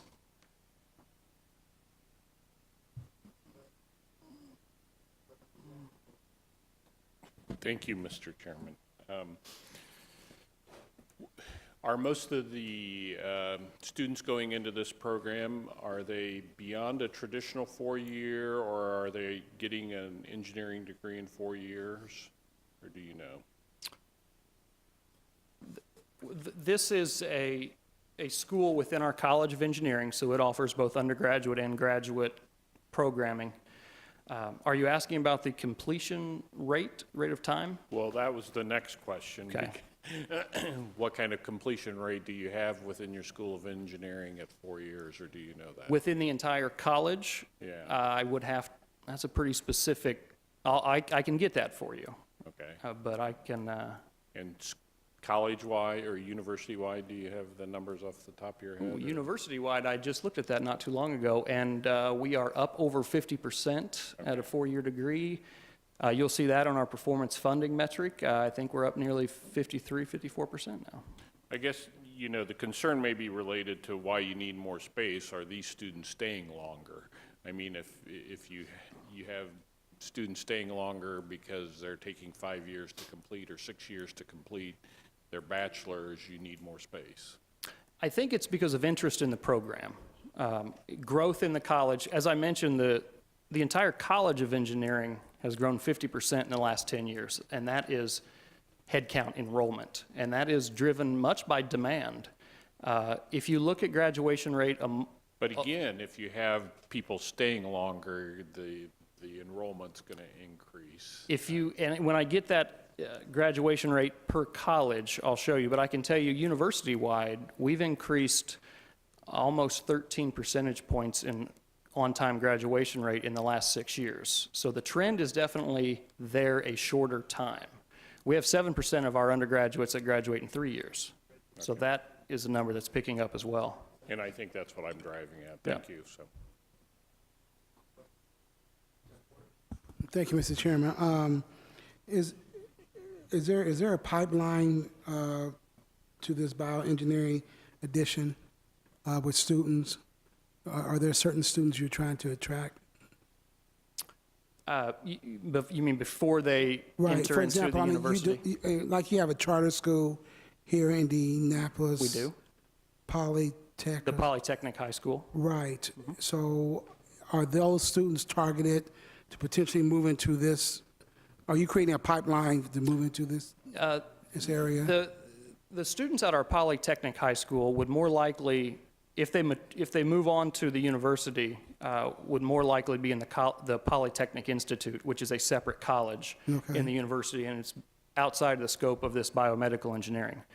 Not to say that there aren't opportunities in the field for Polytechnic graduates, but this is more specifically in the College of Engineering. But we have numerous K-12 outreach programs that reach out to high schools for anything from camps in the summer to demonstrations in high schools to attract students. Okay, thank you, Mr. Chairman. Thank you. Questions? The next project is a new construction, the STEM Teaching Lab building. This would be a new 111,000 square foot student-focused laboratory building that would bring together both chemistry and biology into one building, where the first and second year undergraduate lab courses could be taught all in one building. This would be, this entire building is about 84% lab space, so it's a very lab-intensive building. There's about 34 total labs, wet, dry, organic, everything for a first and second year biology and chemistry programs. Currently, those programs are offered in 3 different locations around campus. The Brown Hall of Chemistry, the Brown Laboratory of Chemistry, which you may recognize from our last 2 budget requests. That's a building that was built in 1972 that has not seen many upgrades, and we knew we had to do something with it sooner than later, as well as biology that would be relocated from the Lilly Hall of Life Science and Wetherell labs. The quality and the quantity of that lab space in those 3 existing buildings just don't meet the needs of our students and the university anymore. The new labs have a focus on being very flexible. If you've seen the new animal science lab that we've built, the tables are on wheels, everything is movable so that we can reconfigure. That also is more conducive to a collaborative pedagogy of teaching and team-based instruction instead of row after row of tables. It also allows us to embed newer technology into the labs. And this would move at least 9,000 students who take a chemistry course in the Brown Hall from every college into this building so that they can be in one place with both chemistry and biology. This is a $64 million project, 20 million of which will be paid for by gifts and the other 44 by reserves. We plan to use a construction manager as constructor procurement method, which we've been very successful with on these large buildings and hope to continue using. Any questions? Mr. Dudich? Thank you, Mr. Chairman. Tony, 2 questions. With regard to some prior thoughts that I had, what is the additional operational cost of adding the facility to Purdue's campus? Well, when you look at footprint, The three facilities that we would vacate would be Brown, part of Wetherell, part of Lilly. That's about 54,000 assignable square feet. This facility is about 63,000 assignable square feet, so the net's about 9,000. In the short term, we will likely use much of that space that I mentioned as swing space. So, for example, the building funded from the last budget, Ag and Biological Engineering, we need to move those folks and their labs to a new facility for a year or two as we construct their new building, which is new plus addition on their current. So we plan to keep its life for now.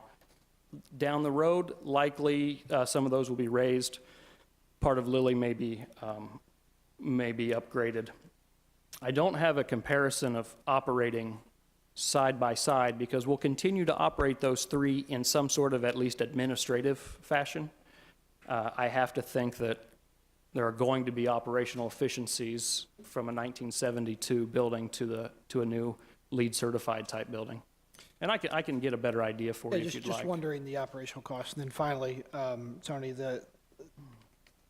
even if you were to renovate the different facilities, the idea is to locate these services within one facility. So again, we continue to discuss, I think in the long term, about both state facilities and higher education facilities. Is it better to renovate and rehab than build? And discussing how we continue to support our facilities and put money into them. And I'm not calling out Purdue only, I'm just trying to think about it in general. But in this situation, it would have been, while you could have renovated those facilities, it's really the idea of locating them within a central location for the benefit of the students of the programs, rather than renovating three separate facilities that house those academic programs. Well, that's exactly right, and I think any of my higher ed colleagues would say that we have obviously a keen eye on our R&R and what that is system-wide.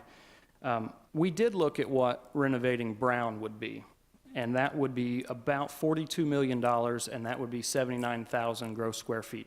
So it's smaller, it would have 11 fewer labs, and you would still have to address Wetherell and Lilly. So advantages and synergies of having them together, absolutely. Probably more cost-effective in the long run when you try to make current teaching pedagogies and equipment into old facilities more expensive on a square foot basis. So advantages to this new construction both ways.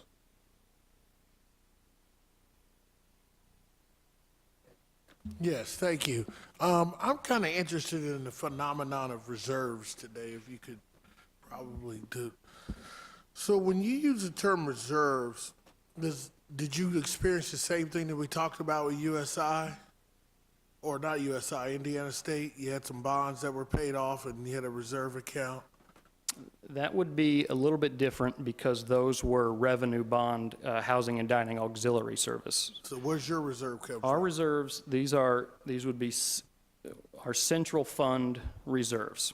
And there are three ways for us to build a reserve. And again, this would be prior fiscal years, not the current operating year. So one, you could put money aside for projects you know you're going to do. There's some of that in this. We knew we had to address Lilly and Brown. It's been on our radar for a long time. So some money is simply put aside oftentimes at the departmental level for projects. Okay. Second way to build reserves is, as you know, we operate on a fiscal year budget, same as the state. Our trustees just approved the upcoming fiscal year last month. So here we are several months out from the fiscal. A lot of unknowns can happen. So unspent money at the end of the year could be resorted to reserves. Gotcha. There's also unbudgeted income that is a possibility. You create a budget months out from when the students arrive, or you don't know what your investment returns will be, what your interest income may be. So you may have one-time unbudgeted income that you move to reserves that you won't need on a recurring basis. And then, should they decide that it's the best use of it, then here we are today. And how much did Purdue receive over the biennial budget from the state? The West Lafayette campus general operating was $237 million. for this upcoming fiscal year. Well, not just the fiscal. For this upcoming fiscal, the second year of the budget, the general operating appropriation for West Lafayette's $237 million. Okay, Within $1 million or so, I think, yeah. okay. Thank you.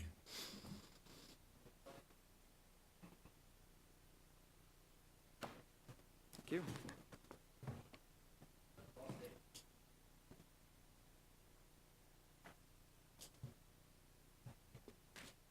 Thank you, Mr. Chairman. My name is Bernie Hannon with Ball State University. We have one project. This is a project that this committee reviewed and approved last fall. And since then, the project has not changed, and the amount of money for the project has not changed. We're simply asking for a little more flexibility in the financing plan for the project. This is actually the first phase of a two-phase project. The first phase is $90 million that you have in front of you. It's one residence hall, a dining facility, and some site work. The second phase will be a second residence hall, about $50 million that we would bring to you later this year. When we put the plan together about a year and a half ago, our plan was for the first $90 million phase, we would bond $50 million and pay $40 million cash. Then we would come back and bond the next $50 million later. Since then, in the last year, the Federal Reserve has raised rates 4 times. Our underwriters are telling us if you're going to get in the market, you better do it sooner rather than later. So I'd like to be able to issue the full $90 million in bonding now, and then we would pay cash for the second project when it comes forward later. So same amount of money, same project, just trying to front load our debt rather than trying to push it out into the off year. And at the end of the day, we will bond less. Hopefully we'll pay less in interest rate on the bonds. I'm happy to answer questions.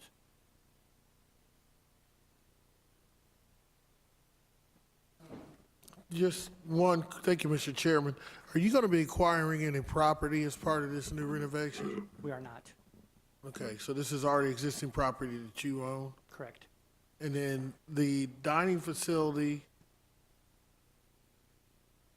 is that for the students? You say patrons in your, It's for the students, okay. but our dining facilities are open to the public, so our employees and anybody who came by could also. Oh, is that how it works now? Okay. Correct. I went to college eons ago, and we had to eat in our own dorm room, so, okay, all right, so everybody can come, okay. And then, again, back to the reserves, you had some reserves as well, so you used that, supplemented with a fee replacement bond, right? The bond is not fee replaced, it's a revenue bond. It's a auxiliary fee revenue bonds. What's your auxiliary fee? So it's exactly like Indiana State, it's auxiliary from the housing and dining system. Okay, okay, thank you.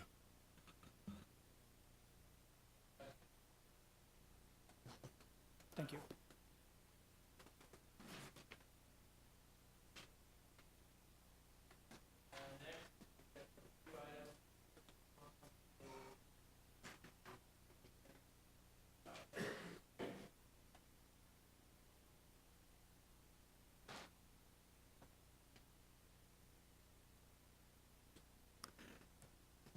Mr. Chairman and member of the committee, my name is Brian Moody. I'm representing Marion University.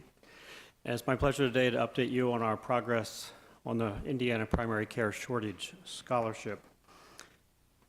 I want to thank the members of the committee for working with the entire legislature for making some amendments to the budget over the course of the past year. Those amendments have allowed almost all of our students to be eligible to serve under the terms of the primary care scholarship. And today I'm very pleased to tell you the progress that we've had. With our graduating class that graduated in May of 2017, along with those that will graduate this May, 94 students have taken advantage of the primary care scholarship and are working in the state of Indiana or are slated to effective in May upon graduation and entering their residency. For those 2 classes, the areas of primary care are dominant in all those areas. For the class of 2017, 3 of the top 5 primary care areas were primary care, and for the class of 2018, 4 of the top 5 residency areas are in primary care. As of today, 127 students of our total 646 student body in the medical school have active agreements. We anticipate over the next 4 years, though, because of the changes that you've been able to make in the budget and the law, that number will grow to approximately 175 students as a conservative estimate. To date, that projection increase is due based on an increase in new medical students accepting the agreement because of the new terms, the number of out-of-state students that have declared their desire to work in Indiana after graduation, and also the students being able to take advantage of the retroactive feature. Between those last two features, the out-of-state students that will serve in the state of Indiana and those that have taken advantage of the retroactive feature, 61 students have taken advantage of the new features that you've put into the law. The program ultimately is a very positive recruitment tool for us. I'm very pleased to report that this year we've had our second highest total number of applications and our record number of applications from the state of Indiana. With our mission designed to serve the state, every entering class of the medical school, over half of the students are from the state of Indiana, and 60% of osteopathic students and those that go on to become osteopathic physicians ultimately are designed and pledged to serve in the area of primary care. So this does ultimately serve the needs of the state to ultimately reduce our shortage. I'd like to thank Dominic Chase, who's with me today, and Joshua Garrison from the Commission for Higher Education for their help in preparing some of those projections. And probably most importantly helpful was Andy Cummings from the State Budget Agency. Andy is a stickler for details, as you may know if you work with him, and so I want to thank him for all of his help of getting those projections ready. And I'm very pleased to answer any questions that you might have. Any questions? Representative Brown. Thank you, Mr. Chairman. So you talked about students who've graduated since you're working on the second graduating Correct. class. Are they taking residency programs in the state of Indiana? Majority of cases? Yes, of those 94, we do expect them to serve in the state. That's correct. Serving in the state is different than residency. I'd have to actually get the direct numbers for those that have residencies in the state. As you know, the terms would be that they could fulfill their residency or they could do it afterwards. If I look at I can tell you from our first graduating class in 2017, of those moving into a residency, 38% stayed actually in the state of that entire graduating class. I don't have how Okay. that correlates. And for the class of 2018, that number is 34% that are staying in the state. And have you had some thought as we look at, because I know we don't want to necessarily burden the commission with tracking long-term where these students go, and if they don't come back to Indiana, what do we do? So I know there's not an answer today in thinking about it, but at some point in time we'll need a solution to, or an answer to that question. So we do have sort of a compliance feature that's set up within the university now that we have graduating students. That is handled through our Office of Alumni Relations. On an annual basis, we report to the commission those students that are not in compliance, and we provide them with a contact number for the state so they can begin to make those repayment terms.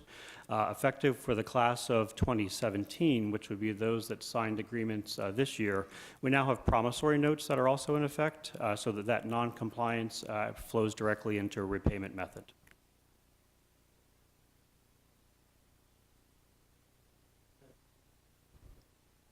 Thank you, Mr. Chairman. All right, so you had about 150 students graduating, is that right?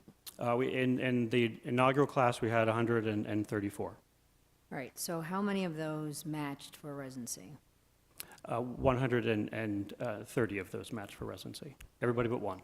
All right, congratulations. Thank And you. so of those, so you had said, I think, 3 out of 5 and then 4 out of 5 Correct. were going to be primary care? Yes. All right, and then of those, though, you don't know how many of those are in the state? I You don't know the have the- percent in the state, but you don't know how many are in primary care? That's correct. I don't have that exact, but I can make that available to you. Okay, so since this scholarship has to do with primary care, though, you don't currently have, and I know you have a brand-new school, so obviously no one's graduated yet from their residency, completed it. That's They don't correct. graduate, they're already MDs or DOs. But do you have in place, or are you planning on tracking where they go? Because obviously, as we know, pretty small percentage are in the state. So they're out of state already, so we want them to come back. So do you have a method in place you're planning on using to track where they go? Because they will come back and they'll finish primary care is 3 years. I'm not familiar with a residency shorter than that, right? Correct. So do you have a method in place that you're planning to use to see where they end up? Yep, again, we do have an annual survey and a compliance type thing that goes out from our Student Affairs Office and also our Office of Alumni Relations. That's ultimately part of our accreditation tracking, that we have to know where our graduates go. So that comes back and goes into the compliance report that goes to the commission on an annual basis.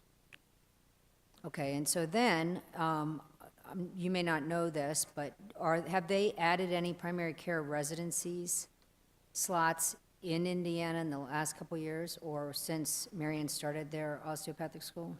I can't speak with great certainty. I do know that we've had those discussions and that some slots have been added, but I don't have the number. Representative Brown is sort of smiling. He might know. We did create some law and legislation to start looking at the feasibility and planning of adding residency slots, and I know we have down in Evansville some family practice and potential psychiatry slots starting next year. Community Hospital here in Indianapolis has added a psychiatry residency, and we also, I think, up in Northwest Indiana, there's the chance that a psychiatry residency will be starting. That's a whole different separate issue than this, as far as some of the money we're using to help fund graduate medical education residency slots. Thank you. So here's the next question. We're churning out more DOs and MDs than we have slots. And if they match somewhere, then we can assume they're qualified.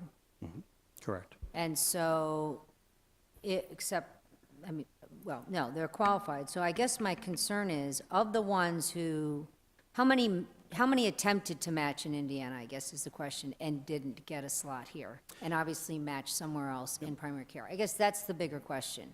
And that's a great question, and I don't have that, but I can provide you with that as well. Our graduate management education staff would have that, and I'm very happy to get that for you. Because I'm more concerned not about the residents, or them going in, if they don't do their residency here, their odds of us clawing them back are going to be slim to none unless they have family here. And there's a reason for them to come back. We do have a great state to practice medicine for a variety of other reasons. But if they don't even have the opportunity to train here, it makes it a lot harder, particularly if some of them decide after 3 years of primary care, they want to, even if they're going to continue to be primary care, they're going to subspecialize and take another year on something else. The further they go away, the less likely they're going to come back. That's absolutely correct, Senator Brown. The real backlog of the pipeline of producing physicians is no longer in churning them out from medical schools. It's getting them to have residency slots. And because so much of that is funded by the federal government, it's left to states and individual hospitals to produce that. And so I do applaud the money that the state set aside some time ago to develop new GME slots.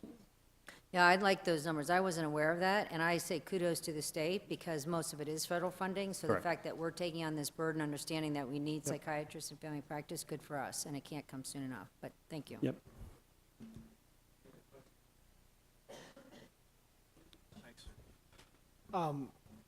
Brian, how many or maybe this is for Dominic, how many students are we currently did not fulfill their obligations, so we're going and getting those scholarship dollars back from them? So I know that off the top of my head, there's at least 2 students that vacated the medical school prior to graduation. I don't have the information afterwards. Do you have that, Andy?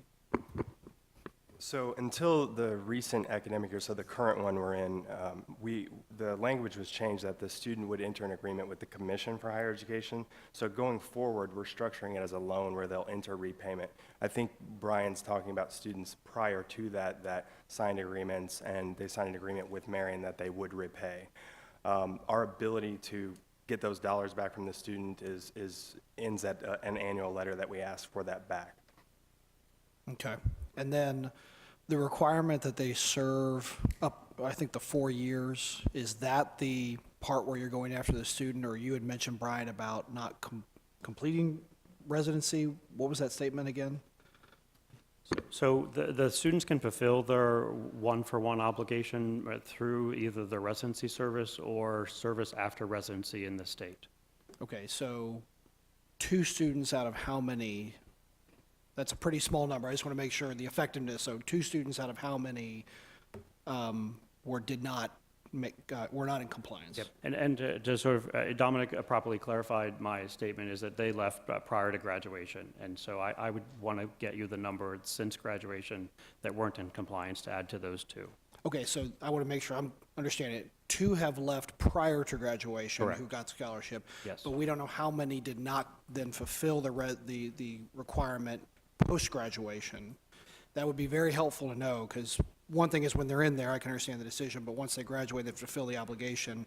How many of them are not doing that, and we're having to go after them? And that's something that we can get for you, but we very likely won't be able to get until they actually finish the minimum of 3 years of residency, because they can use their residency years, or they could skip the residency and just do it and service after the residency.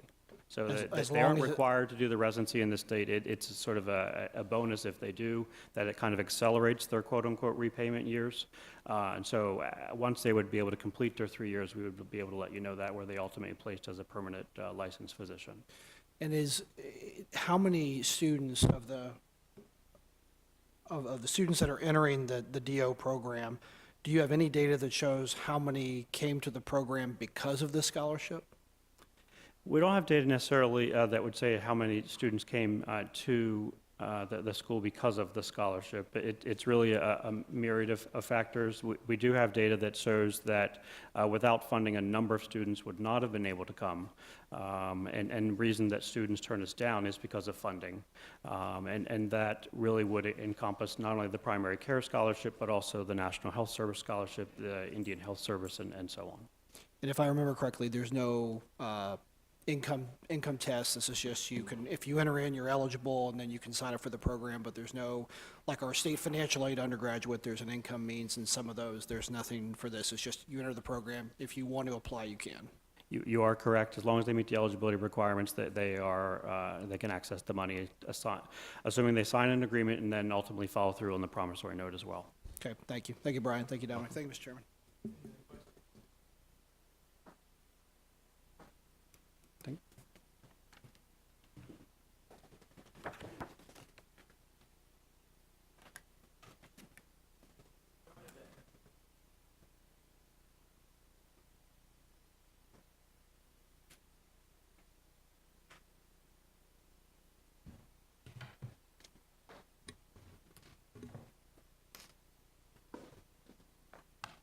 Good afternoon.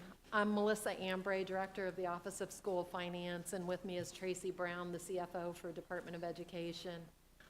We're here to request your review and consideration of a transfer from the state tuition reserve account to the state general fund to cover the potential reduction in fiscal year 18 tuition support, the current appropriation of $7,041,000,000. As you know, the tuition support appropriation covers state tuition support, the Mitch Daniels Early Graduation Scholarship Program, as well as the Choice Scholarship Program. In working with LSA on the estimated shortfall, we are in agreement that we are at $19,282,101.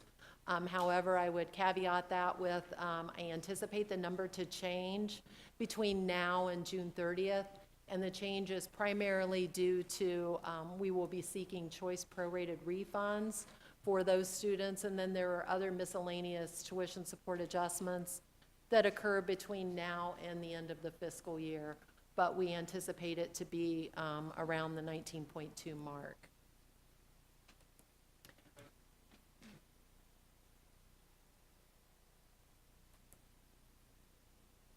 Thank you.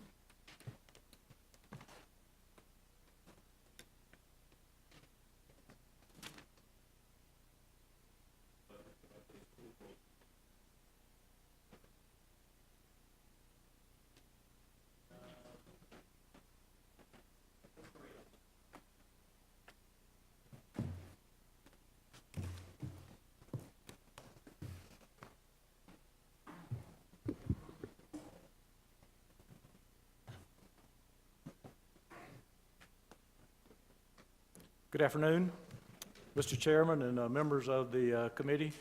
I'm Jerry Acey, Executive Director of the River Ridge Development Authority, and this is Jason O'Neill with Policy Analytics.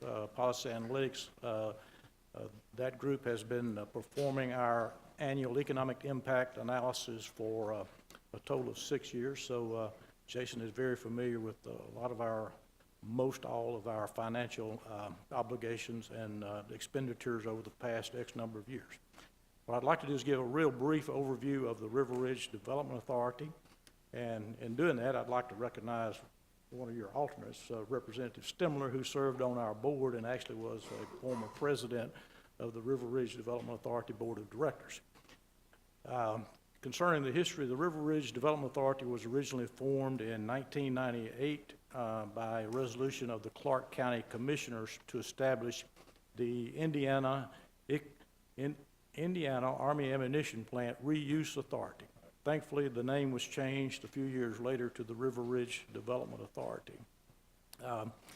Took about 6 years to negotiate the terms and conditions for the transfer of the property from the Army to the Reuse Authority.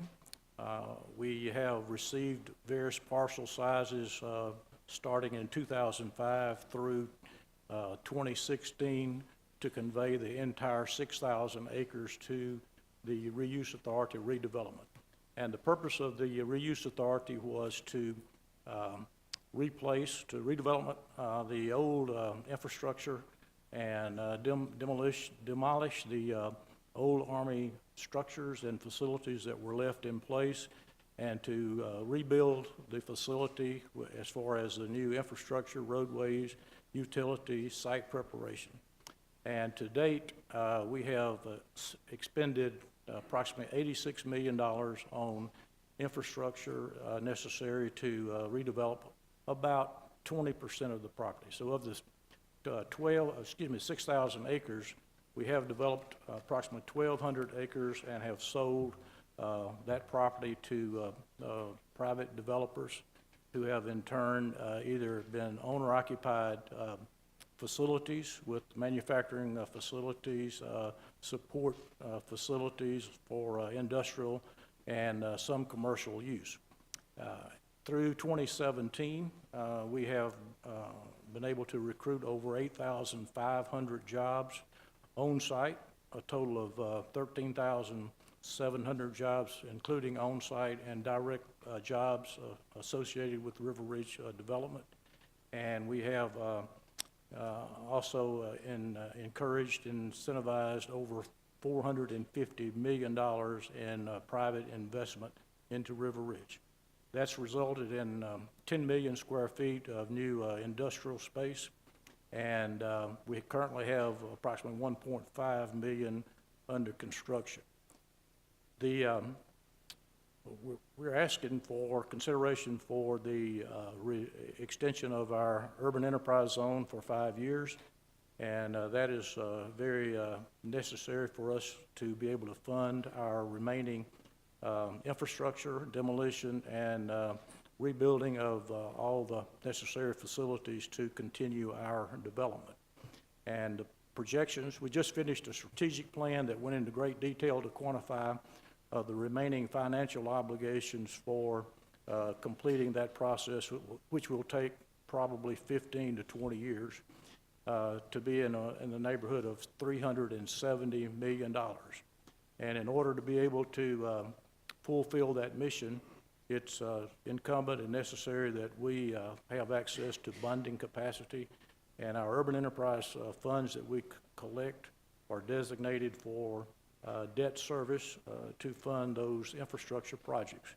And we have a pending application with the Indiana Economic Development Corporation, and would respectfully ask your consideration to support that application, and we'd be glad to answer any questions.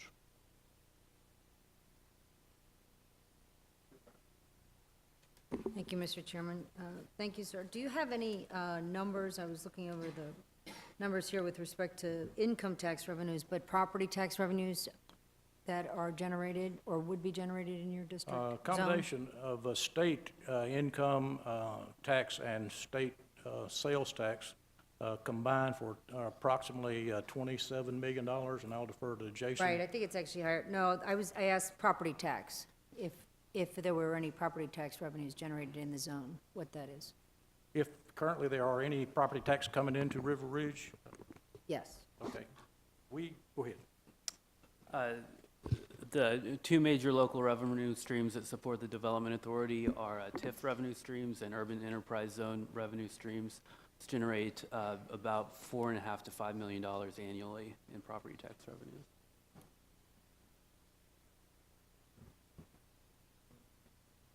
I have one more question with that. Has the local school corporation that would be affected by that, have they ever come before you and queried about those property tax revenues? The short answer is yes, that the local school authority has inquired about those funds.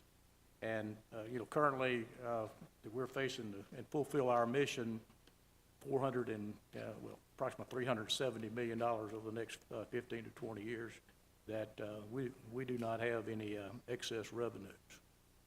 But you're open to it if you do, I assume. I assume the query from the school district was, could we have our share? I'm sorry, I didn't quite.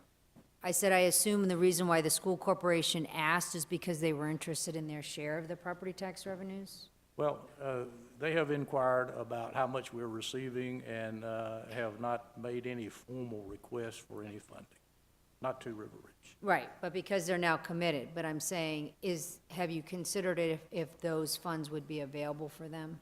Or is that just not something that's come across your desk yet because they're not available? Well, that's, I guess the bottom line is that we don't have any available for that purpose, right? Thanks. Yes. Welcome, Jerry. Good to see you. Thank you.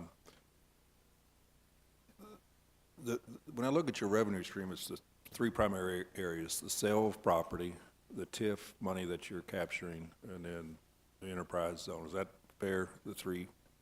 What percentage of that pie, of those three revenue streams, how does that break out in terms of those three revenue streams, percentage-wise of your overall revenue? I mean, is the majority of it from TIF? Well, from the last several years, over 50% of our operating budget has come from land sales. So we've averaged between 11 and $19 million in land sales. And that covers our operating expense, which includes the payment of the debt service. And that includes the overall operating expense, includes the income from the TIF and the UEZ. And you've got the percentage, I think, there. Yeah, this is based on 2017 numbers. River Ridge generated $19.8 million in total revenue. 59% of that was from land sale proceeds, and 24% of that was from the property tax-related income, TIF and UEZ dollars. I see. And then you mentioned in the write-up that I had here that you recognize the need to diversify revenue streams going forward. You don't lease any property at all. For example, we make the comparison, sometimes I was on the Port Authority, and the Port Authority has the lease for residual income. But River Ridge has never leased any property, and you don't see that as an option, knowing most, I guess, want to purchase. But that is a definite option going forward, and we do still have some smaller size leases.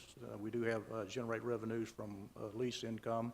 There's a rail operator on site, and that's a lease arrangement with the rail operator, and we get a certain percentage of the revenues from the rail operations to fund, as part of our operational funding comes from that lease. And then we have some other smaller facilities and sites that we lease. Part of our strategic plan was to look at developing and expanding other revenue sources in addition to the land sales, because obviously the land sales can't sustain us, indefinitely forever.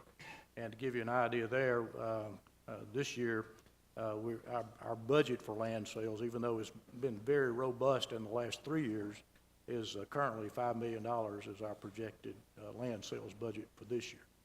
And of course, we will adjust our, operational expenses and some of the infrastructure and demolition projects that we pay for out of operations, not just from our bonds, to comply with our budget. And just one last question, and just not to digress, but on the sale pricing, is it the higher level of the market down in that area, in the metro area, including Kentucky? I mean, comparatively to other parks, I know you got a lot of other nice amenities in the standards, covenants of the park, but how are the sale prices of the property in comparison to other comparable parks in the area? Over the last several years, we have been monitoring and actually getting comparables and appraisals from independent appraisers to compare what our land values are to Kentucky land values and the industrial parks and the commercial parks, and we have steadily moved toward being on par with the regional pricing. However, we do have we feel like we've overcome, a great deal of the stigma associated with an ammunition plant that handled, explosive materials and produced explosive materials. And we still have, the production area of the facility. Most all of that is yet to be demolished, and it's very unattractive and not very marketable at this point in time. So one of our goals and objectives over the last few years is to definitely move closer to the regional average for the comparable industrial property and commercial property. Yeah. Yes, Well, sir. thank you for all you're doing. It's a phenomenal success. Thank you, sir.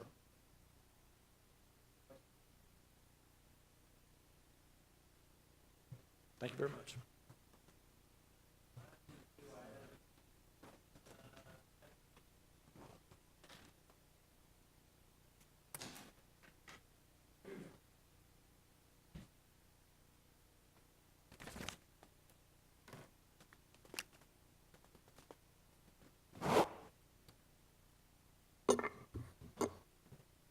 Good afternoon, Mr. Chair and members of the committee. My name is Shane Hatchett, and I am here on behalf of Secretary Walthall and Director Taylor.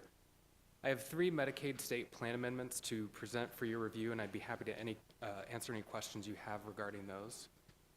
First up is our amendment to add community health workers as a mid-level reimbursable practitioner. Community health workers have been used by health plans and other Medicaid agencies to educate and connect members to appropriate resources. This amendment aligns with our agency's Social Determinants of Health initiative that Secretary Walthall has discussed previously. Any questions about that? Our second state plan amendment today is to waive the requirements that FSSA contract with a vendor to conduct recovery audits and move that responsibility to the FSSA audits group within our agency. With this action, we project a savings to the state due to reduced contingency fees, and we believe we can utilize existing resources to achieve better results. This change also helps reduce the number of different entities auditing Medicaid providers, which should help reduce confusion and provider abrasion. Yeah, I have a question about that. In regards to the Medicaid, correct me if I'm wrong, if I go wrong here on the process, but you first have to determine what the amount is. Then you pursue that amount through the Attorney General's office. And I'm trying to figure out here, why do you think that's going to be more cost-effective than having a private sector attorney handle everything from the beginning to the end? So this is specific to the recovery audit contractor, which is HMS today, and their subcontractor through Truven Analytics. They are limited at present to just hospital balances and other credit balances. I don't believe we're actually using the Attorney General's office to get that money back from the providers. We're working directly with them.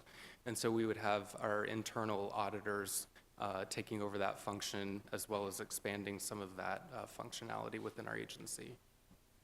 So you're not going to need more staff to do that? Our current projections don't indicate that. Okay. I'm gonna predict something. You're gonna be back saying I need more staff, but that's okay. Look, one final question. Are you gonna be auditing the providers too? Correct. Providers and so say home health care provider agencies. You're gonna audit them, then you're gonna pursue all through your office.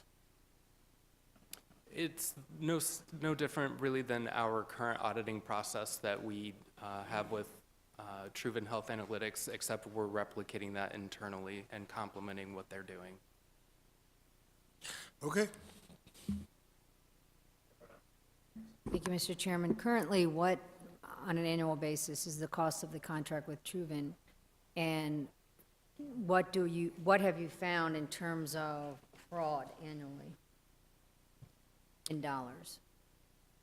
Sure.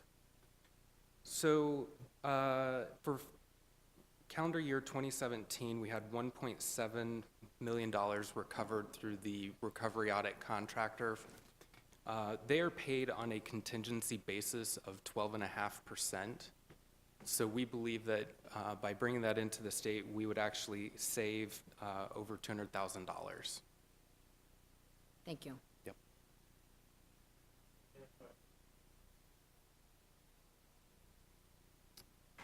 The final state plan amendment I have to present today is perfunctory in nature. FSSA has collaborated with the State Department of Health and the long-term care industry to freeze nursing home report card scores for purposes of value-based purchasing reimbursement as of July 1st of 2018.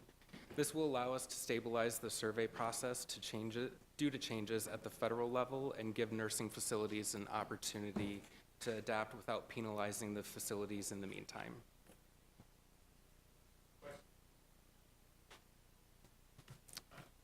Thank you, Mr. Chair.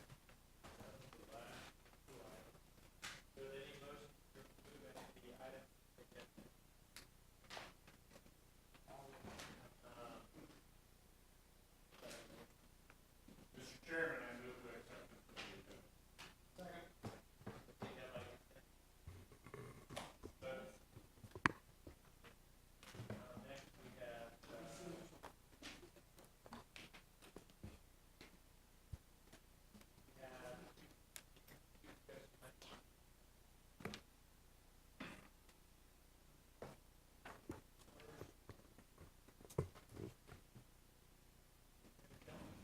Yes.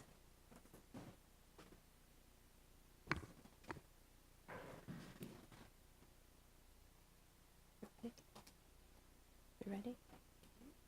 Okay. Yeah, based on the questions you guys had.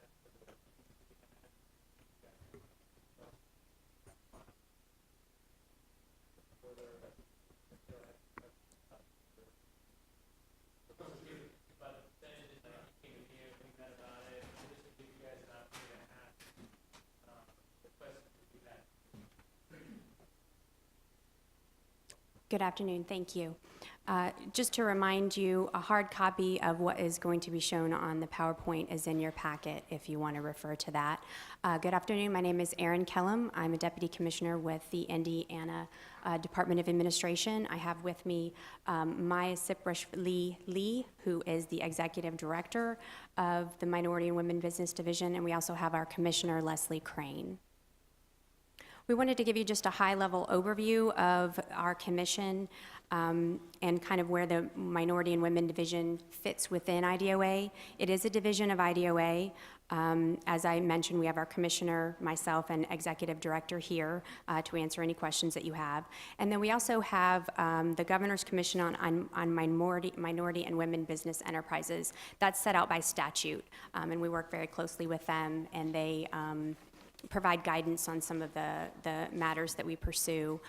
The main functions of the program are certification, compliance, and outreach. I wanted to note that under compliance, this is what's considered a, quote, Tier 2 program.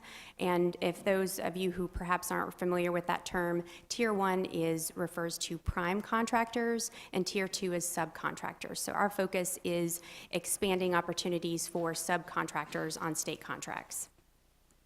There is a disparity study that's done per statute every 5 years, and that disparity study helps guide our programming and also helps guide the annual goals that are set by the commission.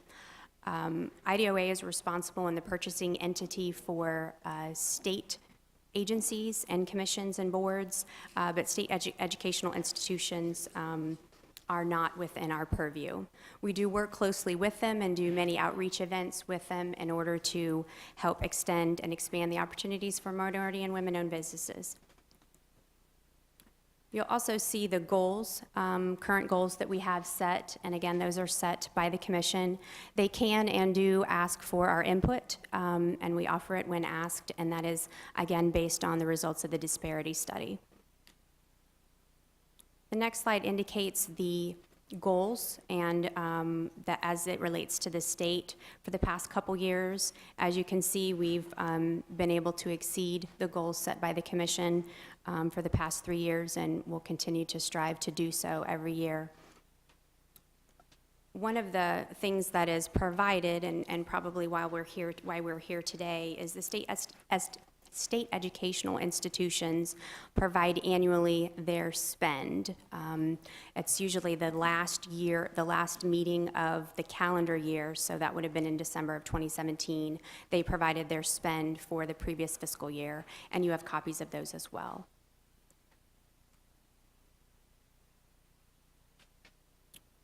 And we can take any questions that anybody might have.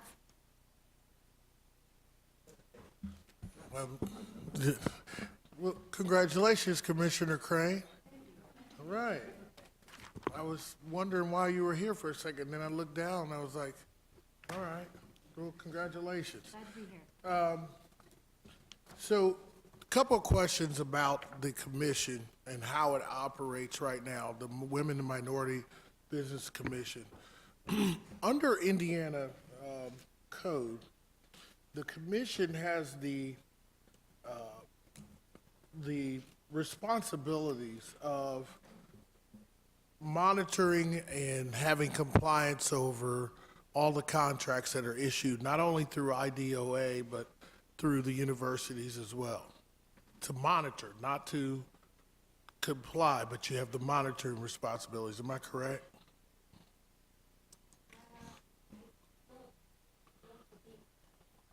There is some confusion with that because there's definitions of state agencies and contracts and where the funding comes from. But we have operated under that the commission provides the goals for the agencies and the boards and the commissions for which IDOA has purchasing purview and purchasing monitoring and control, which does not include the SEIs.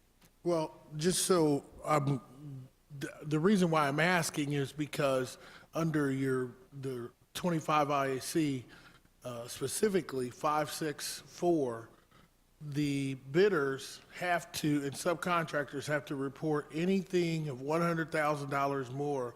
They have to submit their participation reports monthly to your department. Mm-hmm. So I would imagine that you know succinctly on a monthly basis who's spending what, and I'm assuming the SEIs fall under that.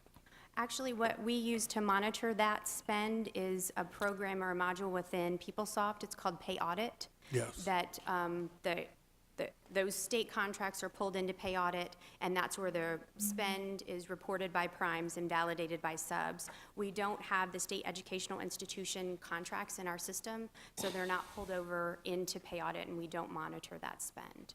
Why aren't they? It's my understanding that that's not within our authority to do so. Well, right now, you have the authority under state agency as defined in 25 AAC. 25 IAC specifically defines a state agency, and I want to take you to subpart 19 of the definition section under 25 IAC 521. It says state agency means the following, and subpart C is a state educational institution. Correct. It's just when we look at 513 or 522, the purchasing statutes, state educational institutions are specifically excluded from our purchasing authority, and that's how we would get copies of the contract. So it seems like there is a disconnect there, but we follow the code section about who we can monitor. I don't want to give you legal advice, but I would challenge that decision to say that they're not. Under the 522 that you refer to has to do with sanctions. You cannot provide sanctions, and they're specifically exempt from sanctions, but they are not specifically exempt from your monitoring, in my opinion. This is just my novice opinion of the how you read it. Now, the reporting that you get on specific contracts are supposed to be on a quarterly basis, and the report has to comply with your procedures from the department. Those reports that you receive, what do you do with them? Again, these reports that are provided annually, or you're talking about the you monthly get reports? You get monthly on specific projects, then you get quarterly on those same specific projects, so as to monitor the project so that, you don't wait till the end and they have it. What do you do with that information? Again, pay audit is the tool that we use for that. That way, the information is at our fingertips on a monthly basis and quarterly basis, or more often if need be, if we receive information that there's a business not being compliant. Maya has a team that focuses on compliance, and so when those reports are generated, then if somebody's falling behind, they can reach out to the prime and investigate and figure out, okay, what's happened? Why aren't you utilizing these subs? Is there something that we can do to help facilitate that? Has the scope of the project changed? Sometimes it's simply a situation where they didn't realize they should report. There's thankfully been, Maya's team has had a lot of success in, if somebody's falling behind, just hearing from the state helps emphasize the importance of compliance and reminding them that we're watching and it's part of the contract, that they do then fulfill their commitment as they're supposed to. Okay, and I would agree with you on the state projects, because although I have a question about your numbers, but it says that under 25 IAC 562 that there's supposed to be project meetings with all prime contractors, and then they have to they have these pre-project meetings, et cetera, and then meetings throughout. What are you doing with the information? Have you ever sanctioned a company for not meeting the requirements? Has the department ever sanctioned a company? To my knowledge, no, sir, we have not. All right. So that being said, and can I ask why? I would imagine, because I would imagine that over the years, and I can't specifically speak to prior administrations, and especially under yours, Commissioner. But I've heard of stories of things like, hey, we've got this contractor, and then by the time the project's over, they haven't met the goal. Is there a penalty? Because part of your scoring process is, in the beginning, you ask the question, do you plan to meet the goals, right? Correct. And they get scored and they get points for that. And then, let's say by the end of the contract, they don't meet the goals. Is there any ramification for that? Well, we try and stay ahead of that because you're correct. By the time the contract's over, we don't have a lot of teeth. 25 are Yeah, 25 IAC 7 sets out when and the circumstances in which sanctions can be imposed. Why that's never been done, I can't offer a guess, except to say that there hasn't been a situation that has been brought to the agency's attention that warranted it. Like you, I've heard those stories as well. We just have to have somebody willing to talk to us, to tell us which contract, which sub, which prime, so we can investigate. Just anecdotal information doesn't help us do anything. Well, this is where my concern comes in, is because initially you give them the points for saying they're going to meet the goals, and then by the time the project's over, they haven't met them. So technically, they gave a false application to the state, in my opinion. Now, I'm not saying that I'm not telling you how to administer the program, but it seems to me that if everybody was meeting the goal, then there would be no disparity. Do you understand? Because you have to do the disparity study every 5 years. If everybody was meeting the goals that the state said, there would be no disparity. Therefore, there would be no need for the program. Do you understand how the disparity is determined, right? At a very high level, I understand the disparity study. It is way more complicated than I can get. Oh, yeah, I would, yeah, sure. All right, Mr. Chairman, thank you. And I know this is probably Greg and Greg's show. Everybody else is paying attention. In regards to the triggers, I think the commission should look at triggers. For example, as Senator Taylor was saying, you get to 65%, and you know they won't make the goals, but there's no penalty in regards to that. I've done a $785 million project, and we had triggers, and people were held accountable. We had 31% on ours versus the 2 and 3 or 4% that the state is doing, even with the universities. And I think it's imperative that you take it seriously in regards to having those triggers for them, because they can come in and say anything. I've had people companies come in and say, we're going to use XYZ, and you go back and you go talk to XYZ company, and they know nothing about it, but they're listed. I was even told this past weekend that the MBE, our commission, Googles, if someone comes in looking to become certified, that you don't even do visits out anymore to go see where the people are. I was told that they Google with the maps and look at the building and say, okay, we can certify them. I hope that's not the case, but I heard that on Saturday.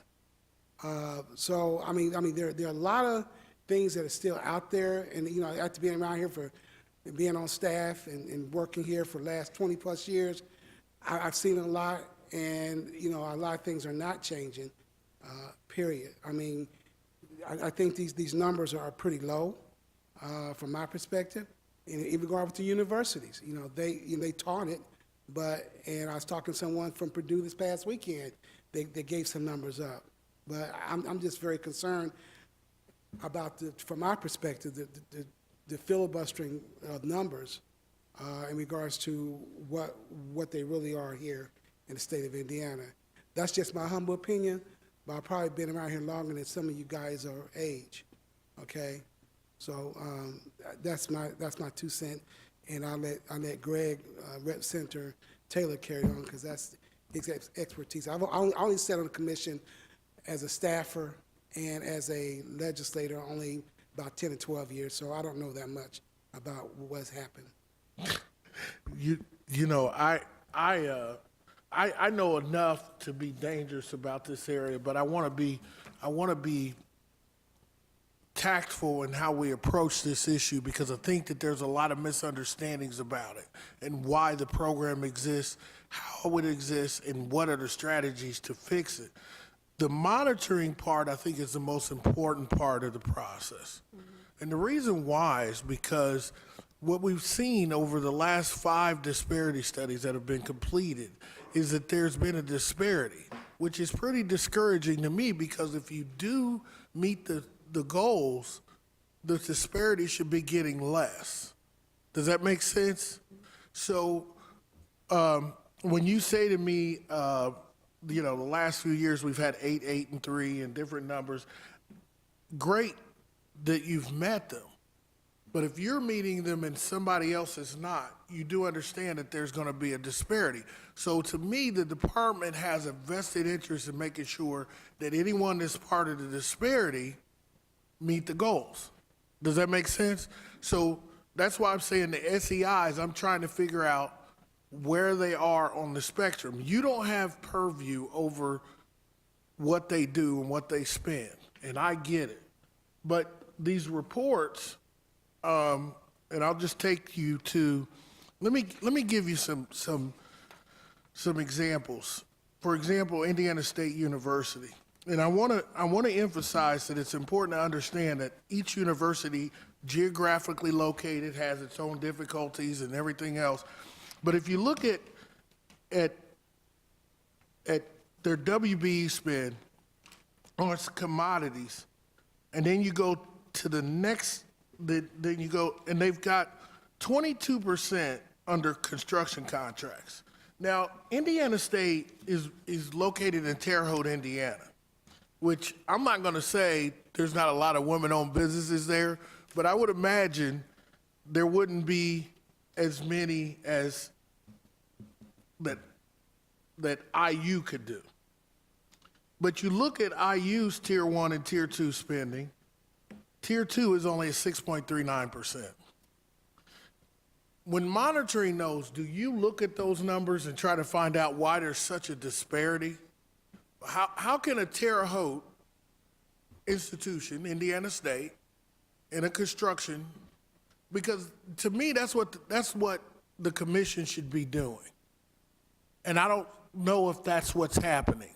The Minority Women-Owned Commission, do you look at that and say, okay, look, we've got a university on the other side of the state that's 22%, and then we got a university that's, I don't know, somewhat in the middle that can't, and they're closer to Indianapolis where all of the, is that kind of, do you guys do that? At the last commission meeting, there were some of these questions being raised by some of the commission members, and I think that discussion will continue. In my interaction with the commission, that's the first time I remember them really drilling down like they did on the last meeting. So I think everybody is looking at that. Okay. And I don't know where they'll take it from there, but I have every confidence that they're going to keep after it. Okay. Last point, last question. Thank you, Mr. Chairman, for this discussion. There are three categories that you have: construction, supplies, and professional service. There is no reason for anybody to miss professional services. Zero. You know why? Because you don't have to bid it. I don't know how to make it any more clear. There is zero excuse not to meet the goals on professional services. Because you don't have to bid the project. It's a professional service agreement. And we consistently see numbers like 2.1%, 1.4%, one university has 0.84%, the other university has 1.23%. In professional services? I'm confused by what you mean when you say you don't have to bid it. Let me give you an example. If you want to hire a lawyer, you don't bid that out. Well, at the state level, there's some controls over that. With professional services, what determines whether there has to be a competitive process is the amount of money being spent. So if you're spending more than $75,000, then there is a bidding process. Hiring outside counsel. Not for legal, respectfully. Yeah, that's a different animal. Yeah, I was going to say, I'm talking about professional services. Any university that hires outside legal counsel does not have to bid their legal counsel. You do understand? Okay. I can't disagree with you. I don't know what their requirements are. But what I'm saying is when they're reporting to you guys, they're reporting these numbers in professional services that are dismal. I'm talking 2.1, 3.2. I'm just going through, just looking at 3.8, 4.4, 1.1. If you see these numbers and you know it's a professional services contract, What are we doing to say to the people who receive state tax dollars, listen, I understand construction. Projects come up periodically. You got to bid it. There might be a product that they can provide that one can't. Supplies come up periodically. We might have a consortium that buys from one person. Insurance, legal, PR, there's no reason why we can't have the universities exceeding the goals that we set. And I don't see any effort being made to say, listen, let's sit down and talk about why you're not. Especially in that category, which would be easy to fix. And I'll challenge you on this. If you were to do that, I believe the universities would spend less money on those professional services. As a lawyer, I can tell you my hourly rate is less than a lot of lawyers in this room. And I can tell you why, because my overhead's not as high. But those are the types of discussions that we need to be having from the commission to our SEIs and other organizations who come to us and say, oh, well, we can't do anything about this. And so I'm glad you're here. I don't want to make any qualms about it. This is a new endeavor, but we need to be more cognizant of this program, and I appreciate the chairman's opportunity for me to ask questions. The Chairman Brown, who I spoke to vehemently about this, I think that this is something that we can work together on and find a solution. I just don't want to be having these discussions in July and August having the same thing. I've just seen it for far too long. So thank you for your time, and thanks for the information. This is good information. Thank you. Any other questions? Senator Brown. Thank you, Mr. Chairman. Thank you very much. I appreciate the depth of the information you've given us. Who determines what a WE is? Is it self-reporting, or do you actually do verification? There's verification. That's, some members of Maya's team are focused specifically on certification. So there are rules and requirements set out in 25 IAC, 5, and there's an application that has to go through. The first step of the process is basically just a desk audit. We make sure that all the pieces and parts that we need to evaluate the application are there. There's requirements in terms of where did the initial startup funds come from, who's actually controlling the business, are you in charge of the day-to-day operations, or are you just a figurehead?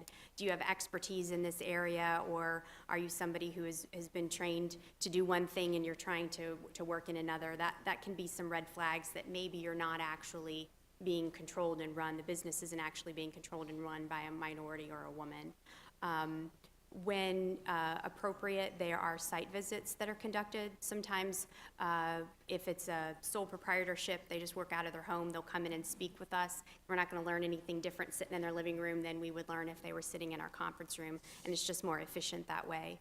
And there's a lot of back and forth to make sure that all the requirements are met. And if the requirements aren't met, then we issue a preliminary denial, which sets out the deficiencies that we find in the application. And sometimes it's just a matter of, we were asking for this and they didn't understand that. So then they provide the documentation that we need and everything's fine. Other times they just disagree with our decision, and then it's a formal denial and they have the ability to appeal that, and that process is heard by an administrative law judge to review our decision to make sure that it is in conformance with the rules. And if it's not, then we're ordered to certify them, and if it is, then the denial is upheld.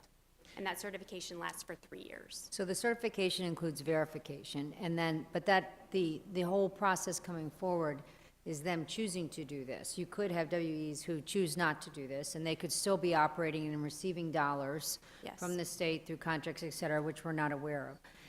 Also, I'm wondering, do you or do the particular institutions, obviously, just because you're a WE doesn't mean certified and verified by the state that you're necessarily qualified to bid on a particular project. And obviously, different categories may have more certified and verified WEs in them. So for one particular project, there may be very few people, individual businesses that qualify. So does someone keep track of that? I could see in some particular categories there may be less of those available than others. I don't know That's probably not you, because you're only getting the end results, right? So do the particular institutions we're talking about today, do they keep those? they have access to the information. What they do with it, I can't speak to. On our website, we have the current list of certified entities, and that's updated every night. And what we go by is unspec codes, and those are large umbrellas for different areas of work. It can be something as specific as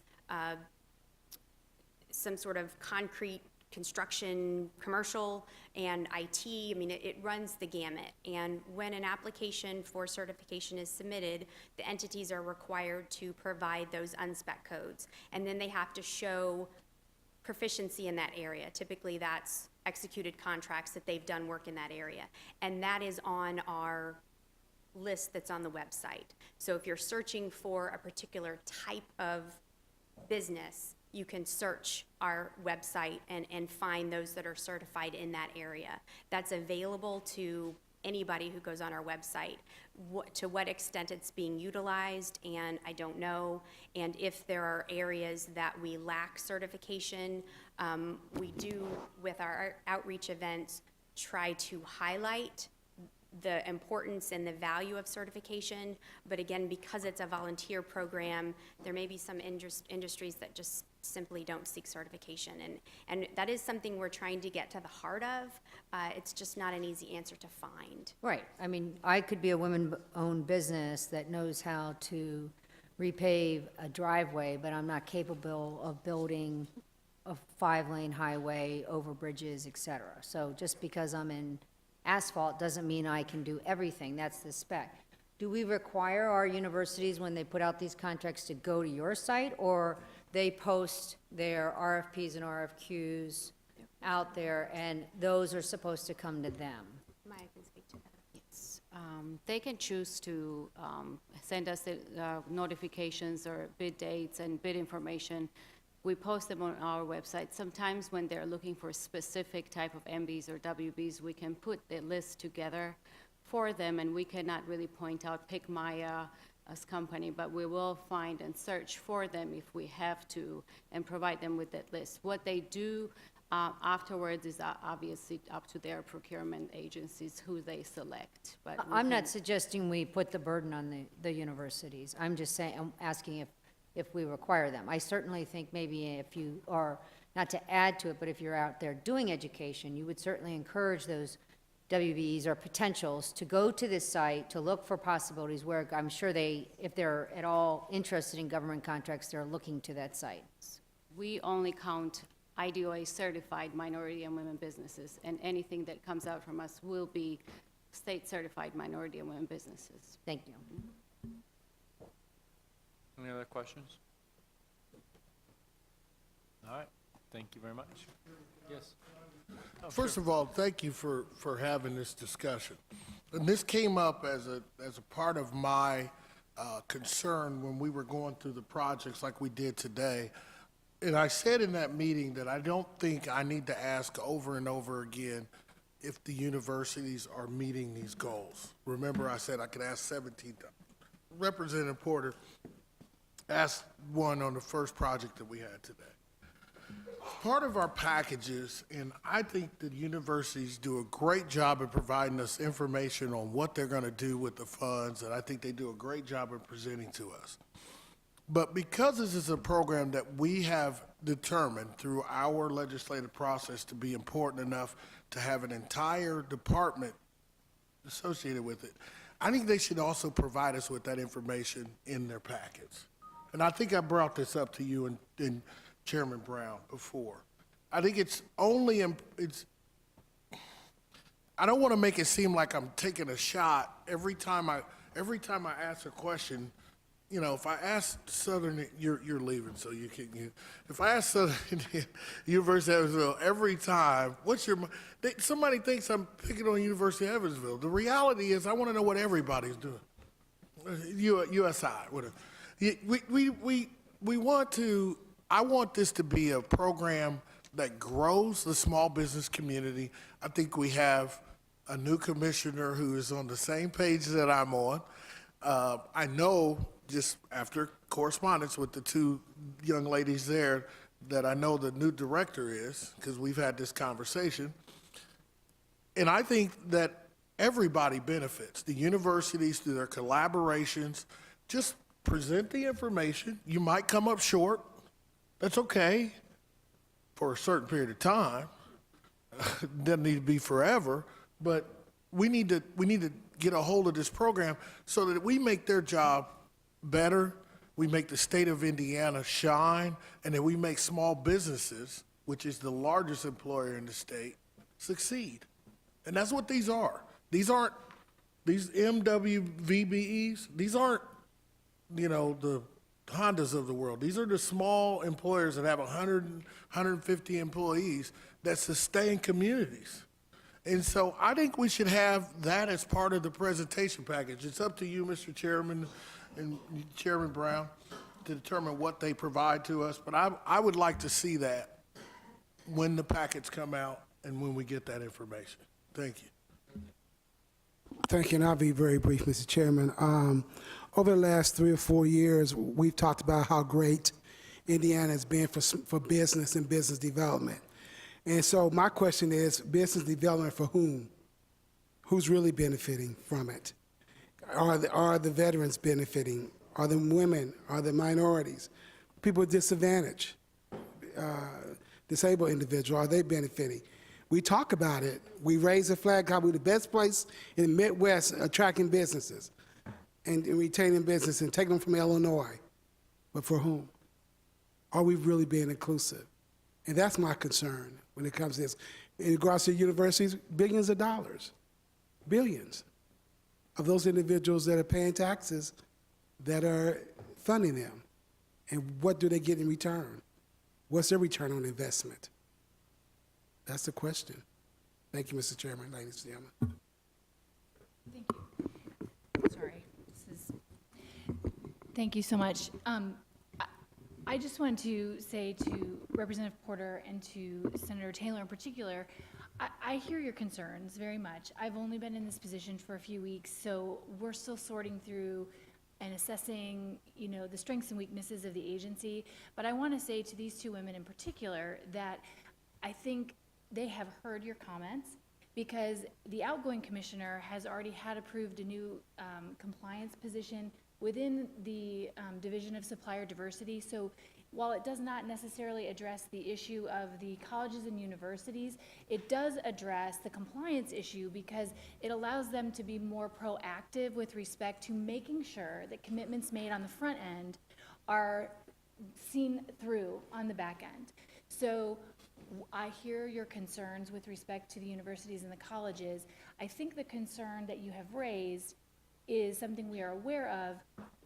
What we have been hesitant to be more proactive with the universities and colleges, I think, is that we do not think we have the authority to have the teeth where we have teeth in other areas. So the issue has been raised. We will take another look at it and see what we can do.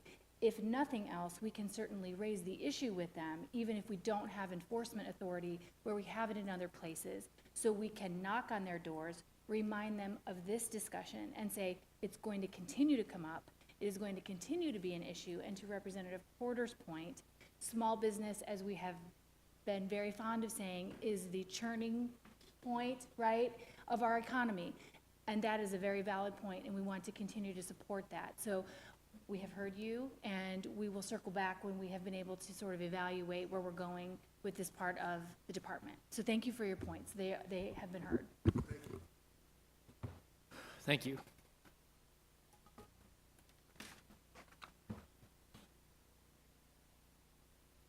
Next, we have Terry Stigdon with DCS.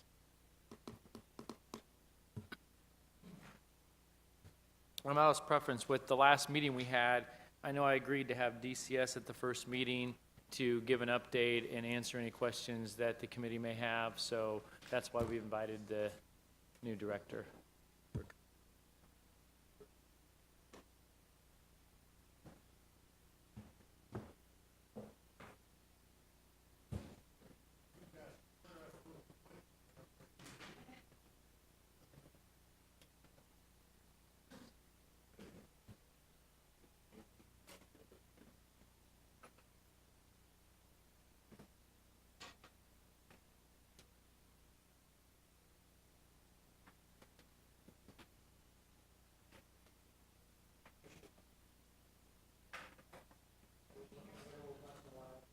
Oh, do I have to hold it down the whole time? Oh, thank you.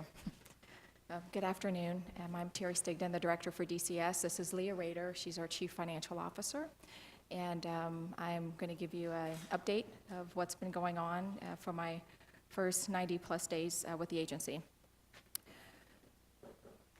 Oh, sorry.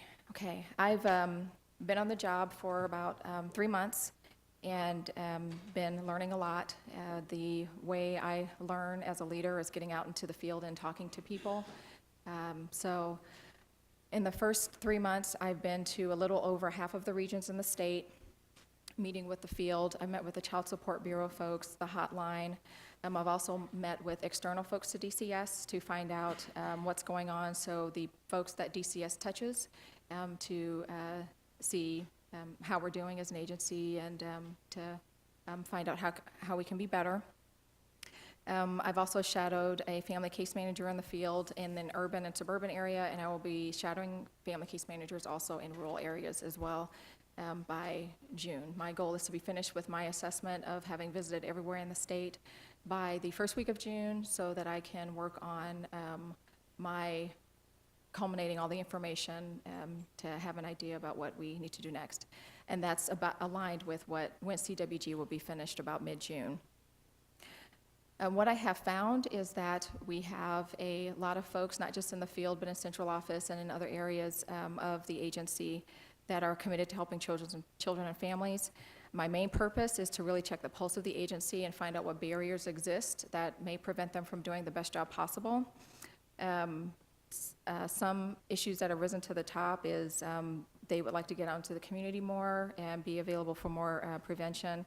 And we have an opportunity as an agency to partner with other state agencies to improve resources for families.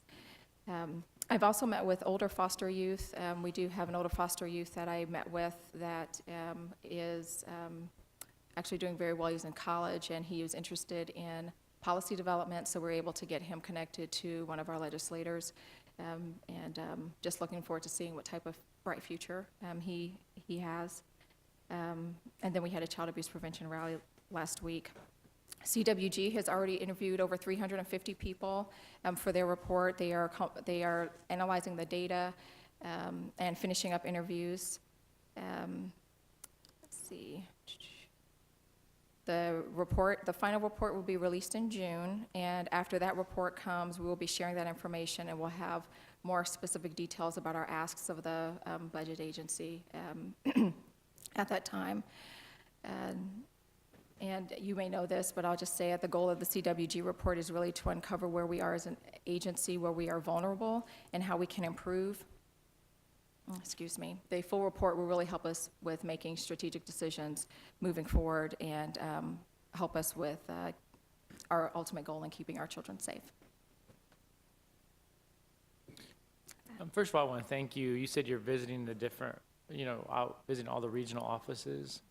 And I compliment you for that because I met with one of my caseworkers, and she indicated to me that the previous director never once came to their regional office. And I feel if you're going to run an agency, you need to know who you're working with. So I compliment you on that. Any questions? Thank you. Senator Taylor? Me. All right, so just a few. During the progress report that you did, there was an overall shortage of services for family in crisis. I think we all agree with that. This is a basic thing that we can do. And then in the fiscal budget, we gave about $136 million. And then in fiscal year 2008, fiscal year 2017, excuse me, we augmented the budget by about $136 million. And then in 2018, DCS only got $29 million over the base year. So are we going to have to fill that gap again like we did in 17 and through an augmentation or anything like that? Do you see that happening? Am I right? Ms. Duty, did you want to? Yeah, I just want to clarify. Yes, Senator, in fiscal year 17, we did augment DCS's budget by $137 million. In 2018 and 2019, DCS's appropriation was increased by $200 million over the 17 appropriation. So there's $200 million available to DCS in 18, or I think it's $125 million in the first year and $75 million more on top of that in the second year. So, But if you do the math, respectfully, we augmented for one fiscal year 139 million. 137 million. 36. Okay, let's just call it 140. I'm sorry, but budget guide The numbers. point I'm numbers trying count. to make is we augmented by approximately 100, that 140 million, which means they had a base that they received, and then we augmented it above that. Now you're telling me they're going to get 125 million, and then 75. Yes. That isn't even equal to the augmented amount. In addition, but also in addition, you might remember, Senator, that we identified another $250 million that would be made available and augmented during the biennium to DCS in the event that they need additional funds. Plus, we set aside another $74 million in Medicaid in the event that DCS needed those dollars. So I would agree with you that if you looked at the augmentation and compared it to the increase in the appropriation, that's a fair statement. But we also have made available to DCS an additional $250 million plus $74 million to get through this biennium. But we made it available. Have they utilized it? They are utilizing that this fiscal year, yes, sir. Okay, that was the question I was going to ask you. Okay, so you're utilizing those funds. And to what amount do you think you're going to use those funds? So we continue to work with the budget agency as we finish up to the rest of the year. So they've already given us the $250 million plus $34 million from the amount that's been set aside at FSSA. So if you kind of do that math, sir, it's $284 million they've already given us so far this fiscal year in augmentation, and we continue to work with them to know exactly where we're going to end up on 6/30. So is that in the Family and Children Fund?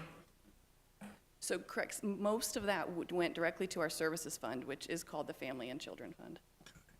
Okay. I have a quick question. Is that going to be enough with 2 months to go? Well, we continue to work closely with them. So there's another, what we started out with the 74 at FSSA, so we've already got 34, we got another 40 million that's on the table. It's just understanding exactly how much of that are we gonna need as we close out for the last couple months. Okay. So the question is, you don't know if it's going to be enough. Your standard question is that we continue to work with the budget agency. Well, and So I'll- it probably will not be enough. I'm not gonna say that, because I think with the conversations that we've had and where we're spending, we track our spending on a daily basis. We roll that up to weekly and monthly. With where we're looking right now, we have plans in place to have everything covered for what we need for fiscal 18. Okay, I what know are, we've had conversations with your fiscal analyst to talk and go a little bit more detail based upon how you guys want to go with this and what questions that you have. And so as we have those conversations, depending on what information you need, we can absolutely prepare that for you and go deeper into that. okay. What do you anticipate your fiscal needs to be going forward? Are you talking On just an for annual 18, or are you talking No, even I'm beyond talking 18? in the next budget. We're going to be doing a new budget. Absolutely. What do you anticipate your fiscal needs being to make sure that kids are safe here in Indiana? So we're not sure yet because of so much of the changes happening at the federal level with our 4E funding. If you weren't aware, back in February, when the federal government passed the Budget Act, they included what's called the Family First, which made some big changes with 4E. So we're kind of still learning exactly all those changes. We just got an information memorandum from the feds this week, and we've got a group going to a Casey Family Program convening this week to learn more about that. So I think that's part of why engaging with your fiscal analyst later on give us a chance to learn a little bit more about what those changes are and how they may impact the state of Indiana. And then we can kind of come back with more information at that time. Will the report in June help you to figure out how much you're gonna need next year? Will that be helpful when your report comes out in June? The report is the important piece of this that will give us a lot of information to let us know what we need to come back with. They will have recommendations for us that will help guide us in that direction. Well, Mr. Chairman, with all due respect, I don't think that the recommendation, if I remember correctly from what the report was supposed to do, was supposed to give us a picture of where DCS sits today. I remember specifically asking before we went into session at the December budget committee, whether or not they were going to give us any information on budget, and they're not. So So they're not going to give you a fiscal, they're not going to tell you what you need to go forward. They're going to tell you what we did that we didn't do correctly and what we might want to change, but they're not going to put a dollar and cents on it. Oh, okay. Okay, because I would have figured by now, I mean, what, we're getting into May, you got another month. By now, we would know what we need for fiscal year 2019, but that's okay. Can I ask my rest of my questions? Okay, so we do agree that there's a funding need for DCS. That's obvious by the augmentations that you've received going, so you're continuously asking for money. Is any of this money being paid to caseworkers? Absolutely. Is it an increase in pay, or is it an increase in the number of caseworkers?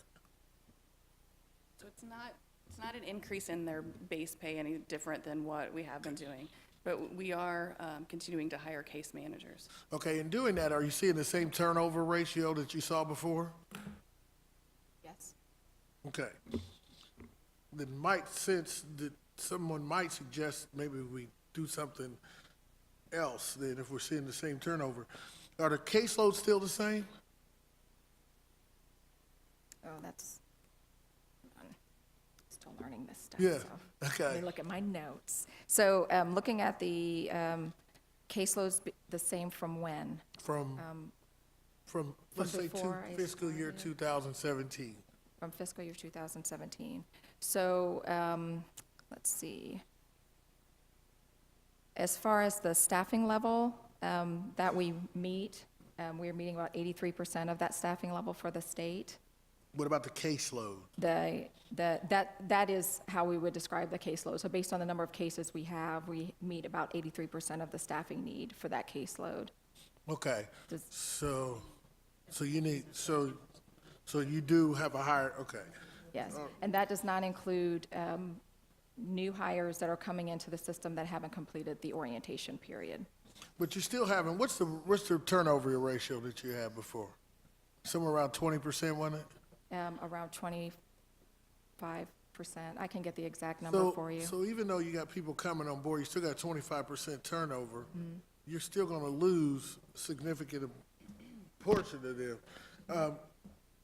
Okay, so last but not least, we've heard different ideas about what the problem is, and there was a statement made by Speaker Bosman that said that this was not a financial issue, that this was more about a systematic, not financial issue. Would you agree with that from your approach? Do we need more money, or is the system broke? Or is it both?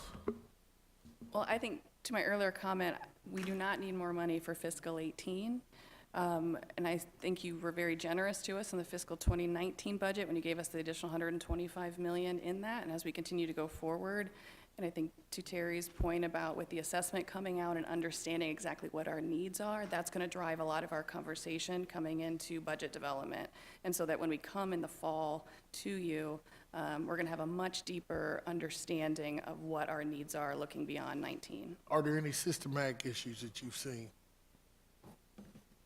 I think just to reiterate to Terry's point about the assessments that we have going on and learning and trying to understand what those might be if they do in fact exist. Okay, thank you. Thank you, Mr. Chairman. I just have a couple of questions. I've met with a group of, I guess, vendors or people who you contract out to do case work. They told me their caseload is anywhere from 15 to 20. And I asked specifically about what was in with the DCS family. They said their caseloads runs up as high as 60 per individual. Can you repeat that number? I'm sorry, I didn't hear you. As many as how many? That the caseload is well above 20. That's up to either, I heard 60 people, 60 families, or 60 per person. So I can tell you that in the 10 regions I visited and looking at the numbers, that Is that an not the average case. or not? Is not the average. No, that's a very high number. Okay. Well, okay, because I mean, it was okay. That's what you say, and that's what you say, so. Because you have your retention, people are leaving, so, attrition is not good. And that's the reason I think that's the reason why we keep giving you money, because people come, they get the services or get trained, and then they leave because of the caseloads. And that happened way back in the 90s. I remember when they first started that. So we keep doing the same thing over and over again. And I think until we change that whole mantra, we're not going to make any headway. I serve on another question. I've been a part of a task force for the public defenders, and they've had a real increase in regards to children in need of services. We were talking, we had a task force meeting last Friday, and we were talking about how high the public defenders are in regards to their caseload of working with CHIN's cases. And they say it's on a rise. It's more and more. And just wondering, are you aware of that? And if you are or not aware of that, will you be willing to work with public defenders throughout the state to try to address the issue of the caseload of children in need of services?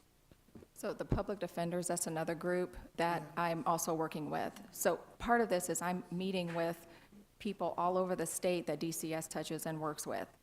So they are absolutely part of the group of people that we are working with.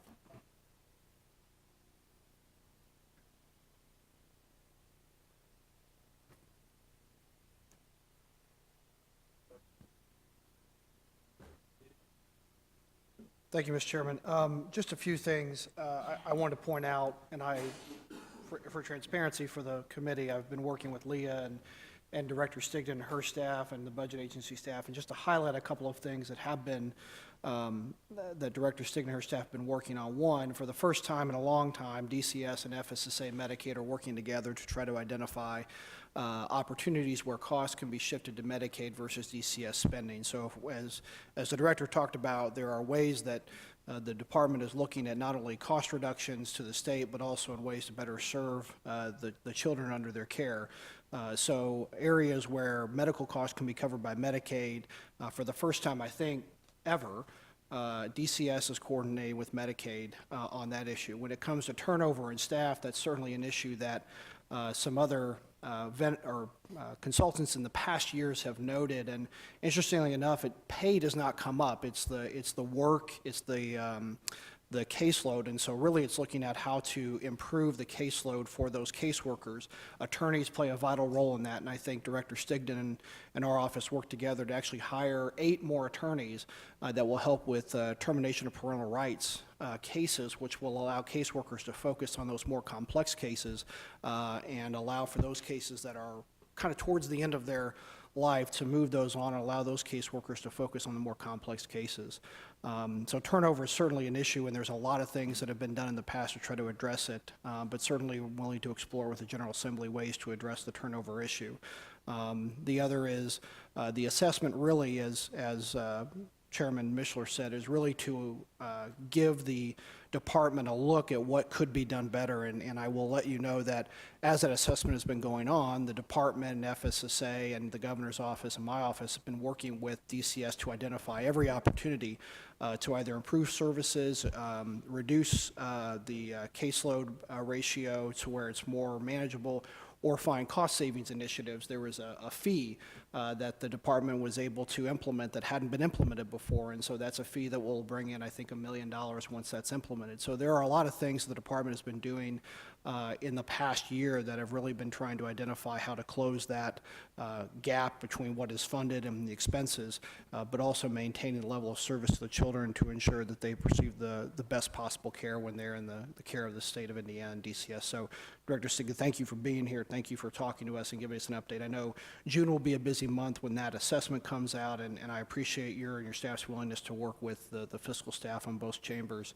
once that report comes out. I know you'll be here back probably November, December to present your budget needs, which I think will give us an opportunity to see what that assessment has come up with and then talk through what the financial needs are within the agency. So thank you both. Thank you, Mr. Chairman.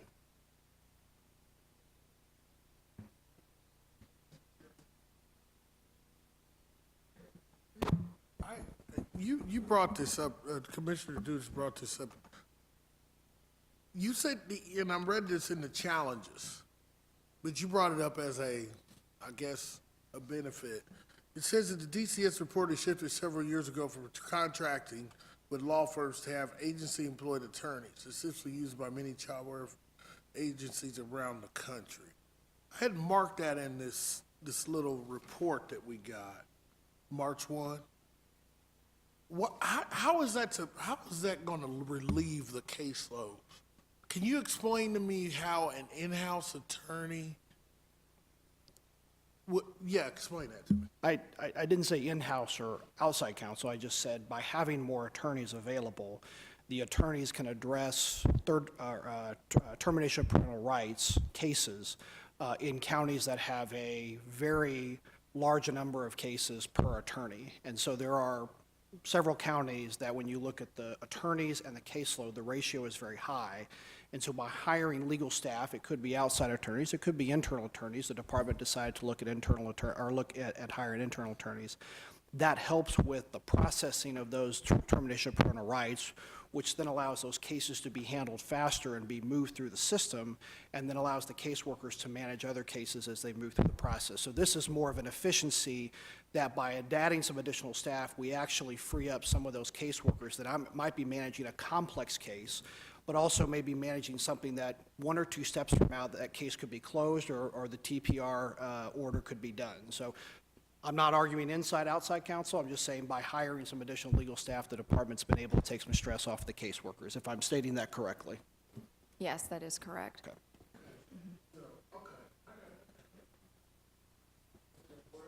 I have a quick follow-up. You say you're working with the Public Defenders Council, or who are the public defenders? Who are you working with? So at the DCS Oversight Committee that I went to, and I'm still learning names, so I apologize. I know faces a lot better. I've met a lot of people in this first 3 months. Larry Landis, does that sound familiar? Larry Landis? Yes, Okay. that's retiring. Good answer. Thank you. Okay. I got the right name. That's a win today. I'm going to take that. Thanks.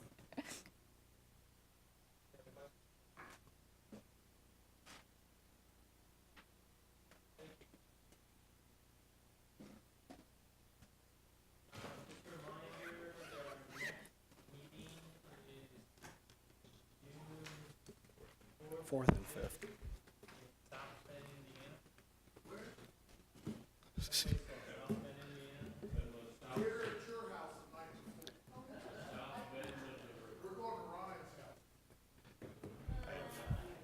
just want to say, tell Matt and so thanks.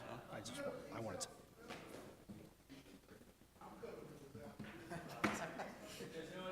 Mr. Just for those that are still here and for those that are watching, I do want to thank Matt and Sola from our office for coordinating today. Thank you both very much for putting the tours on and getting this set up. And I know Matt did most of the yeoman's work, but this all happens because of those two guys. So thank you both very much for setting it up.